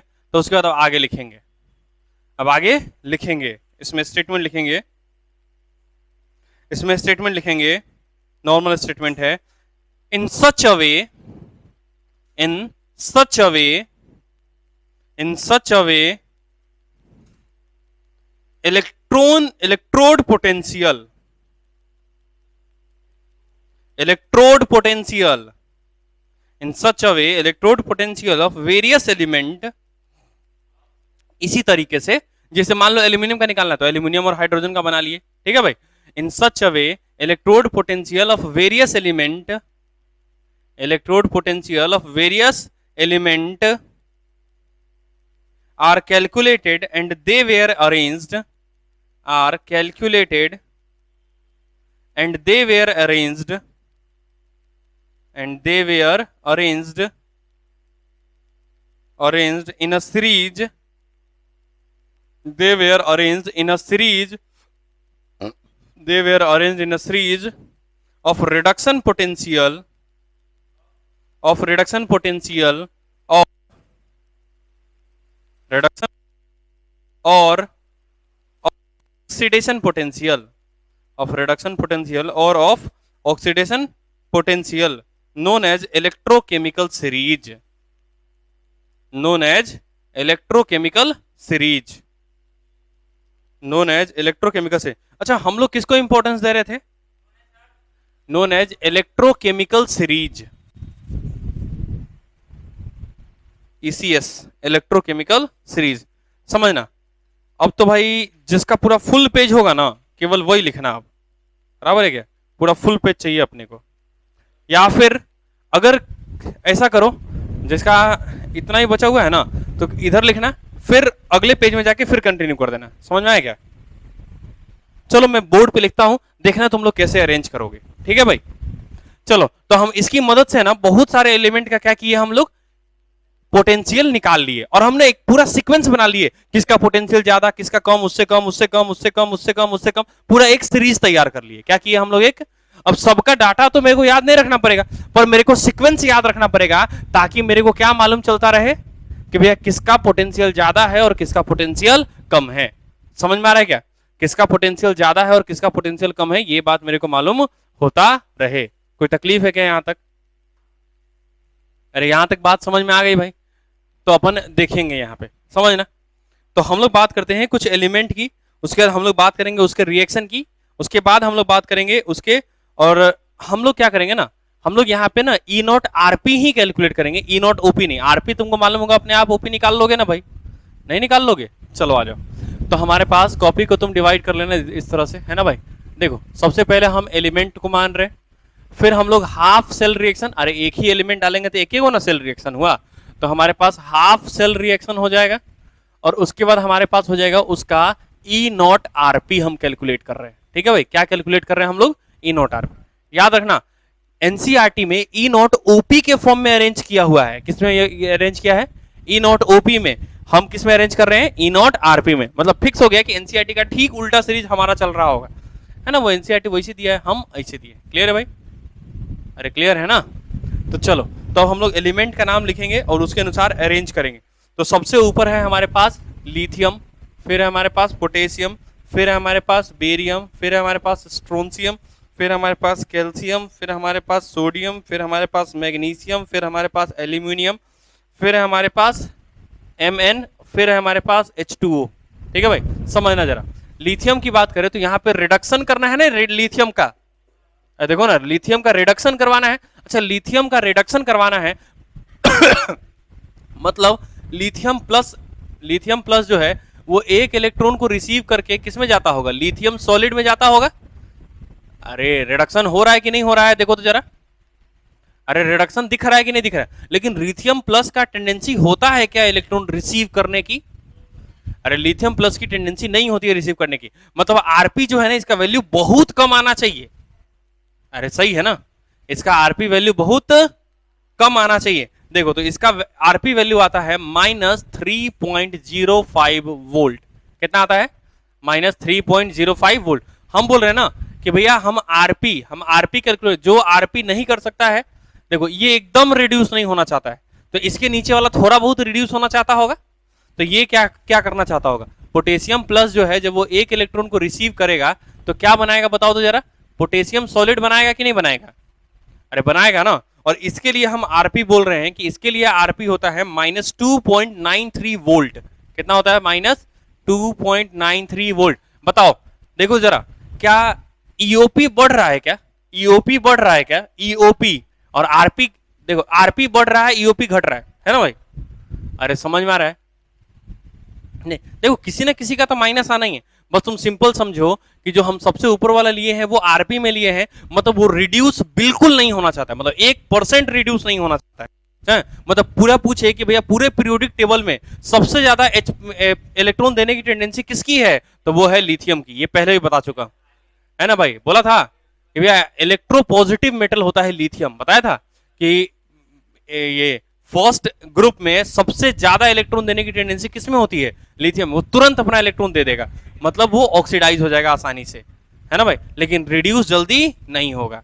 समझ में? इसीलिए उसका रिडक्शन पोटेंशियल देखो कितना माइनस में है। समझ पा रहे हो क्या? अगर उसकी रिड्यूस होने की टेंडेंसी होती तो वो माइनस में नहीं होता, अगर वो रिड्यूस होने की टेंडेंसी होती तो वो माइनस जो, अच्छा तुमको मालूम है ना कि फ्लोरीन जो है ना इलेक्ट्रॉन लेता है, मतलब उसका रिडक्शन पोटेंशियल पॉजिटिव आना चाहिए, सही है ना? ओपन चेक करेंगे बाद में, ठीक है भाई। अब देखो बेरियम की बात करें, अब इस तरह से, अब क्या सबका लिखोगे क्या? नहीं। अब भाई एक दो का पता चल गया कि हाँ इस तरह से हमारा सीरीज चलेगा, हम सबका लिखेंगे नहीं, बस तुमको ये वाला सीरीज याद रखना है कि लिथियम के नीचे पोटेशियम के नीचे बेरियम के नीचे स्ट्रोंशियम के नीचे कैल्शियम मैग्नीशियम, ये वाला याद रखना है। क्लियर है भाई? अब इसमें से ना कुछ कुछ का मैं बता देता हूँ, जैसे कि एल्यूमिनियम की बात करें तो ये हमारा एल्यूमिनियम रहा। एल्यूमिनियम की बात करो तो एल्यूमिनियम इलेक्ट्रॉन रिसीव करेगा, मतलब एल्यूमिनियम +3 से 3 इलेक्ट्रॉन रिसीव करके एल्यूमिनियम सॉलिड बनाएगा, सही है क्या? और ये हमारा एक्वस हो गया, और इसका जो वैल्यू होगा वो होता है -1.66 वोल्ट, सही है क्या? अरे देखो क्या आरपी बढ़ रहा है क्या? अरे तो इसका मतलब एल्यूमिनियम ज्यादा इलेक्ट्रॉन रिसीव करना चाहता है एज कंपेयर टू लिथियम, पर रिसीव तो ई भी नहीं करना चाहता है, देखो माइनस में है, लेकिन लिथियम से ज्यादा रिसीव कर लेगा, कोई दिक्कत नहीं है। समझ में आया कि नहीं आया यहां तक? चलो पानी की बात करें तो पानी अब इलेक्ट्रॉन रिसीव करना चाहता है ना भाई, पानी इलेक्ट्रॉन, तो देखो यहां पे हमारे पास 2 गो पानी है, जब ये इलेक्ट्रॉन रिसीव करेगा तो बनाएगा H2 + OH-, देखो बना देगा क्या? 2OH-, बनाएगा, और इसकी भी टेंडेंसी बहुत कम है, तो ये होता है 0.83 वोल्ट। कितना होता है भैया? 0.83 वोल्ट। ये हो गया हमारे पानी के लिए। अरे क्लियर है क्या? अरे क्लियर है क्या? उसके बाद है ZnCr FeCd, ठीक है? अभी बहुत लंबा है, ठीक है भाई, ये बहुत लंबा है, इसको नहीं सबका वैल्यू क्यों बताना, क्वेश्चन में लिख के देगा तुमको। ये सब वैल्यू मैं एग्जांपल के तौर पे दे रहा हूं कि देखो लगातार बढ़ रहा है, ठीक है? आरपी का वैल्यू नीचे जाने पे बढ़ता है और ओपी का वैल्यू नीचे जाने पे घटता है, ठीक है भाई? अगर ओपी का सीरीज दिया रहता तो वो बात कुछ और होती है। अरे क्लियर है? और यहाँ पे किसका हम सीरीज, देखो एनसीईआरटी में इसका ठीक उल्टा मिलेगा, जैसे हम लिथियम को सबसे ऊपर लिखे हैं ना, तुमको एनसीईआरटी में लिथियम सबसे नीचे मिलेगा, बराबर है क्या? अब देखो वहां पे ना उस केस में ना हम याद करने का तरीका नहीं बना पा रहे थे, ठीक है भाई, इसलिए हम इसको उल्टा कर लिए ताकि हम इसको याद कर सके, समझ में? हाँ इसको पूरा लिखना है भाई मेरे। चलो ये बात समझ में, सीडी तक लिख लिया क्या? उसके बाद है हमारे पास CO, फिर है हमारे पास Na, फिर है हमारे पास Sn, फिर है हमारे पास Pb, फिर है हमारे पास H2, फिर है हमारे पास Cu, फिर है हमारे पास I2, फिर है हमारे पास Hg, ठीक है? इसमें तुम H2 का देख लो एक बार। H2 की बात करें तो इसकी बात करें तो 2H+, साथ में जब 2 इलेक्ट्रॉन को रिसीव करता है तो ये H2 गैस बना देता है, सही है क्या? अरे ये रिडक्शन दिख रहा है ना, रिडक्शन हो रहा है। और इसका याद करो हम 0 माने थे क्या? अरे 0.0 वोल्ट होगा क्या? अरे याद करो H2 का हाइड्रोजन इलेक्ट्रोड का रिडक्शन या फिर ऑक्सीडेशन पोटेंशियल हम ही ना 0 मारे थे रेफरेंस के तौर पे, तो ये देखो 0 है। क्लियर है क्या? चलो वैसे हमारा हो गया Hg, उसके बाद हो गया हमारे पास Ag, फिर हो गया हमारे पास बिहार, फिर हो गया हमारे पास प्लेटिनम, फिर हो गया हमारे पास ऑक्सीजन, फिर हो गया हमारे पास Cl2, उसके बाद है हमारे पास Cl2 के बाद है, उसके बाद है हमारे पास गोल्ड, और उसके बाद है हमारे पास फ्लोरीन। अच्छा, फ्लोरीन का देखना, फ्लोरीन इलेक्ट्रॉन रिसीव करना चाहता है कि नहीं चाहता है? अगर 2 इलेक्ट्रॉन इसको मिल जाए तो क्या आराम से 2 गो फ्लोरीन माइनस में जाके एक्वस में बना देगा क्या? और ये तो अच्छा है ना, रिसीव करना चाहता है, तो रिडक्शन पोटेंशियल इसका पॉजिटिव आएगा कि नेगेटिव? इधर लेना चाहता है ना इलेक्ट्रॉन, तो इसका पॉजिटिव आना चाहिए, और इसका आता है भैया 2.83 वोल्ट। देखो पॉजिटिव है कि नहीं है? अरे पॉजिटिव है कि नहीं है? कोई दिक्कत है तो बताओ। वैसे ही हम लोग ऑक्सीजन की बात करें, क्या ऑक्सीजन इलेक्ट्रॉन रिसीव करना चाहता है कि नहीं चाहता है? ऑक्सीजन गैस जब 2 इलेक्ट्रॉन रिसीव करता है, 4 इलेक्ट्रॉन रिसीव करता है, तो ये बना देता है 2 ऑक्सीजन -2 एक्वस। ठीक है भाई, और इसका पोटेंशियल होता है 1.23 वोल्ट, 1.23 वोल्ट। सही है। अच्छा, Ag प्लस की बात करें तो Ag प्लस भी इलेक्ट्रॉन रिसीव करना चाहता है। याद करो, Ag प्लस जो है वो इलेक्ट्रॉन रिसीव करेगा एक्वस से, किसमें चला जाएगा भैया? ये Ag सॉलिड में, और इसका पोटेंशियल होता है 0.80 वोल्ट। कितना होता है? 0.80 वोल्ट। कोई दिक्कत यहां तक? ये हमारा इलेक्ट्रोकेमिकल सीरीज है। क्लियर है भाई?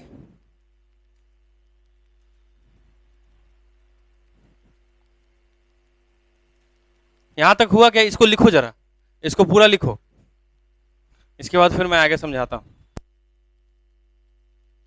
चलो देखना जरा, कोशिश कर रहे हैं अपन, बाकी हो जाए तो अच्छी बात, नहीं हो तो कोई बात नहीं। चलो आ जाओ।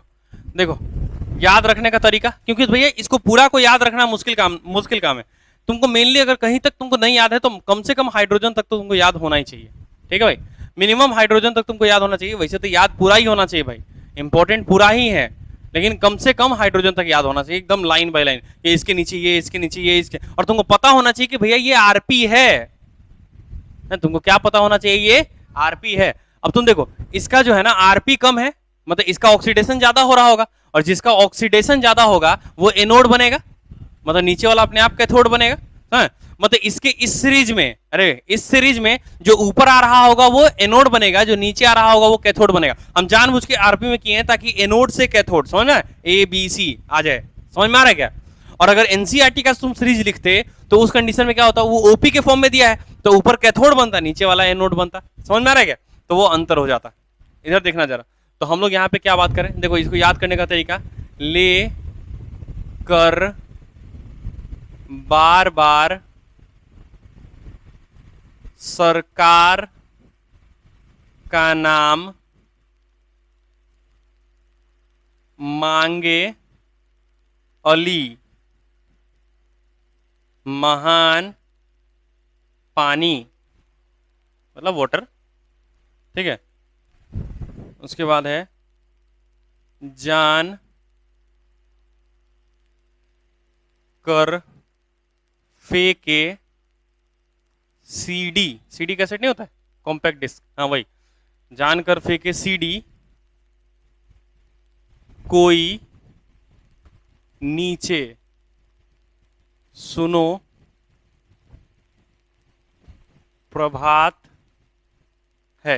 याद रहेगा क्या वहां तक? कम से कम क्या हो गया? लेकर बार बार सरकार का नाम मांगे अली महान पानी, जानकर फेंके सीडी नीचे कोई नीचे सुनो प्रभात है। बराबर है क्या? ये याद रहे, मतलब कम से कम इतना याद रखना है। इसके आगे भी है, अब इसके आगे कौन आई होगी आगे बाहर पलट कर आओ कल और फिर से, इस तरह से भी याद किया जा सकता है, पर उतना बहुत ज्यादा मुश्किल टाइप, कॉम्प्लिकेटेड नहीं है ना, बहुत ज्यादा मुश्किल टाइप का है।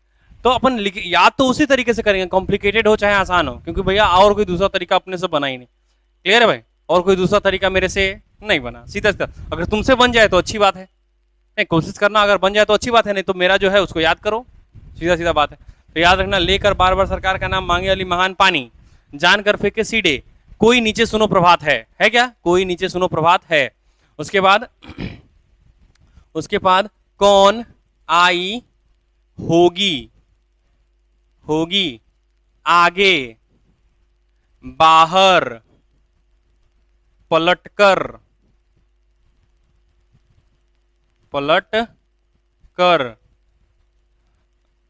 आओ कल और फिर से। याद रहेगा क्या? अरे याद रहेगा, बस ये याद रखना, हम लोग सिर्फ आरपी का बात किए हैं पूरे चैप्टर में, अरे है ना? अरे हम सिर्फ किसका बात किए हैं और एनसीईआरटी किसका बात किया है? थोड़ा बहुत डिफरेंस देखने मिलेगा कि नहीं मिलेगा? हम जहां बोलेंगे कि कैथोड बनेगा, एनसीईआरटी बोलेगा एनोड बनेगा। अरे सही है ना? हम बोलेंगे कि ऊपर वाला एनोड बनेगा तो एनसीईआरटी बोलेगा नहीं ऊपर वाला कैथोड बनेगा। सही है ना? उसके सीरीज के अनुसार। तो सीरीज का क्या है भैया, उलट लो पलट लो, बात खत्म हो गया। सीरीज में कोई ज्यादा दिक्कत नहीं। याद रह जाएगा क्या यहां तक? जब बोलेंगे सब लोग साथ में, एक बार हम लोग सब लोग साथ में बोलेंगे, लेकर बार बार सरकार का नाम, मांगे अली महान वाटर, जान कर फेंके सीडी कोई नीचे, सुनो प्रभात है, कौन आई होगी आगे बाहर पलटकर, आओ कल और फिर से। बराबर, ये हमारा याद करने का तरीका हो जाएगा। ये हम जानते हैं बकवास है, पर क्या करोगे, इसको याद रखना ही पड़ेगा, ये जरूरी है हमारे लिए। क्लियर है भाई? ये हमारे लिए बहुत ज्यादा जरूरी होता है, इसको मुझे पूरा याद रखना पड़ेगा। अब देखना, जो पूरा चैप्टर चलने वाला है ना, वो इसी सीरीज पे चलने वाला है। समझ में आ रहा है क्या?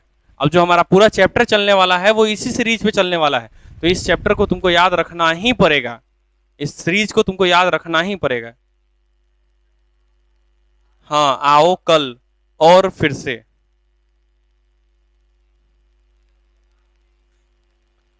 कौन, CON कौन, या फिर KON कौन, कुछ भी लिखो, या फिर इसको लिख दो क्यों, CU है ना, क्यों हो जाएगा। कौन से तुमको कंफ्यूजन हो जाएगा ये वाले के साथ, क्यों लिख दो वहां पे। अगर वहां पे मन करे तो यहाँ पे क्यों लिख दो, क्यों।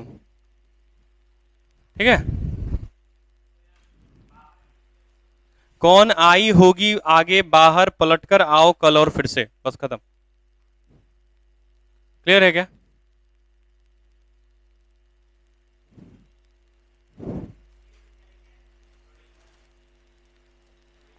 क्या क्लोरीन का Cl का कल लिखे हैं, कल, Cl कल। तो अगर हमसे कोई पूछे, अच्छा बहुत बार ना क्वेश्चन जैसे पूछ देगा तुमको कि बेस्ट ऑक्सीडाइजिंग एजेंट कौन है, ऑप्शन में दे देगा F2 और दे देगा F-। तुम यकीन मानो ना, बच्चा कंफ्यूज हो जाता है कि F2 होगा कि F- होगा। अरे वो हमारा फिक्स है कि F2 होगा, क्योंकि F2 ही इलेक्ट्रॉन रिसीव कर सकता है, F- नहीं। याद करो, जो पहला ये होता है ना, जो पहला ये होता है वो होता है एक्सोथर्मिक, और दूसरा ये एंडोथर्मिक होने लग जाता है, क्योंकि अंदर वाला इलेक्ट्रॉन उसको रिपेल करने लग जाता था। याद करो, बताए थे इनऑर्गेनिक, मैंने बताए थे क्या? तो तुमसे पूछे कोई बेस्ट ऑक्सीडाइजिंग एजेंट बताओ, मतलब सामने वाले को ऑक्सीडाइज करके खुद रिड्यूस होना चाहता है, इलेक्ट्रॉन रिसीव करना चाहता है, तो ये दोनों में से कौन इलेक्ट्रॉन रिसीव करना चाहता है, ये वाला कि ये वाला? ये वाला। इसलिए फ्लोरीन जो है वो अच्छा ऑक्सीडाइजिंग एजेंट है। और तुमसे पूछे कि भैया पूरे के इलेक्ट्रोकेमिकल सीरीज में बेस्ट ऑक्सीडाइजिंग एजेंट कौन है, तो भैया बेस्ट ऑक्सीडाइजिंग एजेंट कौन है भैया? Lithium plus. ये हमारा क्या है भैया? बेस्ट रिड्यूसिंग एजेंट, उल्टा बोल दिया मैंने, बेस्ट रिड्यूसिंग एजेंट, मतलब ये इलेक्ट्रॉन रिसीव करेगा। समझ में आ रहा है क्या? ये क्या करेगा इलेक्ट्रॉन, एक सेकेंड, ऑक्सीडाइजिंग सामने वाले को, हाँ सही है। ये रिड्यूसिंग मतलब ये इलेक्ट्रॉन दे देगा ना, एक सेकेंड रुको, इलेक्ट्रॉन तो लिथियम ना देगा, रिड्यूसिंग एजेंट है ना, एजेंट जो है वो लिथियम है, लिथियम प्लस इलेक्ट्रॉन नहीं दे सकता है, लिथियम इलेक्ट्रॉन दे सकता है। हाँ हाँ समझ गए, टेंशन नहीं लो, हम वो वाला कंसेप्ट भी लगा देंगे, टेंशन वो है आगे आया हुआ है, हम यहीं पे बता दिए थे। चलो आ जाओ, आगे है उस चीज, मतलब प्लस और माइनस को ध्यान रखना है। तो देखना यहाँ पे क्या हो गया हमारा, बेस्ट ऑक्सीडाइजिंग एजेंट कौन हो गया? बेस्ट ऑक्सीडाइजिंग मतलब सामने वाले में से इलेक्ट्रॉन निकालेगा कौन? फ्लोरीन, खुद ले लेगा और माइनस में चला जाएगा। अब हम लोग बोल रहे हैं बेस्ट रिड्यूसिंग एजेंट, मतलब सामने वाले को रिड्यूस कर दे और खुद को ऑक्सीडाइज, तो सामने वाले को रिड्यूस कौन करेगा? हमारा लिथियम। तो ये हो जाएगा हमारा बेस्ट रिड्यूसिंग एजेंट। अच्छा, इसका मतलब अगर हम तुमको बोले कि सबसे खराब रिड्यूसिंग एजेंट कौन होगा, अरे सबसे खराब रिड्यूसिंग एजेंट, एकदम बेकार रिड्यूस, मतलब सामने वाले को रिड्यूस करे ही नहीं, इलेक्ट्रॉन दे ही नहीं अपना, सबसे खराब रिड्यूसिंग एजेंट। अरे ये अगर बेस्ट ऑक्सीडाइजिंग एजेंट है तो ये सबसे बेकार रिड्यूसिंग एजेंट होगा, सही है ना? लेकिन रे बलिलवा, फ्लोरीन अपना इलेक्ट्रॉन देगा कि फ्लोरीन माइनस इलेक्ट्रॉन देगा, है ना? तो फ्लोरीन माइनस एज क्या, सबसे बेकार, मतलब लीस्ट ये ऑक्सीडाइजिंग है ना, तो रिड्यूसिंग एजेंट, ये least oxidising agent reducing agent है। समझ रहे हो नहीं समझ पा, मतलब कोई एक ही याद रखना भैया कि फ्लोरीन अगर इलेक्ट्रॉन बहुत ज्यादा लेने की टेंडेंसी रखता है तो फ्लोरीन माइनस इलेक्ट्रॉन देने की टेंडेंसी कभी नहीं रखेगा। समझ में आ रहा है क्या? सिर्फ यही याद रखो, ये वाला मत लिखो, सिर्फ यही वाला लिखो, ये वाला मत लिखो, ये वाला आगे आएगा तो समझ में आ जाएगा। ठीक है, करो जरा इसको, करेंगे थोड़ा सा। तो बेस्ट ऑक्सीडाइजिंग और बेस्ट रिड्यूसिंग समझ में आ गया क्या हमारे इलेक्ट्रोकेमिकल सीरीज में? अरे तुमसे पूछेगा कि Mn जो है एल्यूमिनियम के नीचे आता है या ऊपर, बताओ तो। अरे Mn जो है वो एल्यूमिनियम के नीचे आता है या ऊपर? अरे कौन आता है नीचे ऊपर? Mn नीचे आता है, एल्यूमिनियम ऊपर। तो बताओ एल्यूमिनियम एनोड बनेगा कि Mn एनोड बनेगा? देखो जो ऊपर आता है उसका ERP कम है, सही है ना? ERP कम है मतलब वो रिड्यूस कम होगा, रिड्यूस कम हुआ मतलब ऑक्सीडाइज ज्यादा होगा, अगर ऑक्सीडाइज ज्यादा हुआ मतलब वो एनोड बनेगा और नीचे वाला कैथोड बनेगा। खत्म बात, मतलब ये वाला एनोड ये वाला कैथोड, खत्म। अरे समझ में आया कि नहीं आया? ये वाला एनोड और ये वाला कैथोड। तुमसे बोले कि भैया हमारे पास Ag है और हमारे पास जिंक है, बताओ कौन एनोड बनेगा और कौन कैथोड बनेगा? मेरे पास Ag है और एक हमारे पास जिंक है, तो जिंक हमारा एनोड बनेगा और Ag हमारा कैथोड बनेगा। समझ में आ रहा है क्या? काहे? अरे समझ में आ रहा है क्या? देखो इसका ERP पॉजिटिव है, RP पॉजिटिव मतलब रिडक्शन पॉजिटिव, मतलब रिडक्शन करना चाहता है। अरे वो अपना रिडक्शन करवाना चाहता है, अगर उसका रिडक्शन हो रहा है, अगर उसका रिडक्शन हो रहा है तो फिर वो बेहतर क्या है, कैथोड है कि एनोड है? कैथोड है। जिसका ऑक्सीडेशन हो रहा है वो बेहतर एनोड है। समझ में आ रहा है कि नहीं आ रहा है? अरे यही था ना हमारा, अरे यही था या नहीं था भाई? यहां तक कोई तकलीफ है तो बोलो, अगर यहां तक कोई भी तकलीफ है तो बोलेंगे अपन, बोलो भाई। इज देयर इज एनी दिक्कत, any problem, any doubt, any साउट, एनी ट्रबल, एनी कंफ्यूजन? पक्की बात? चलो 28 तारीख याद रखना।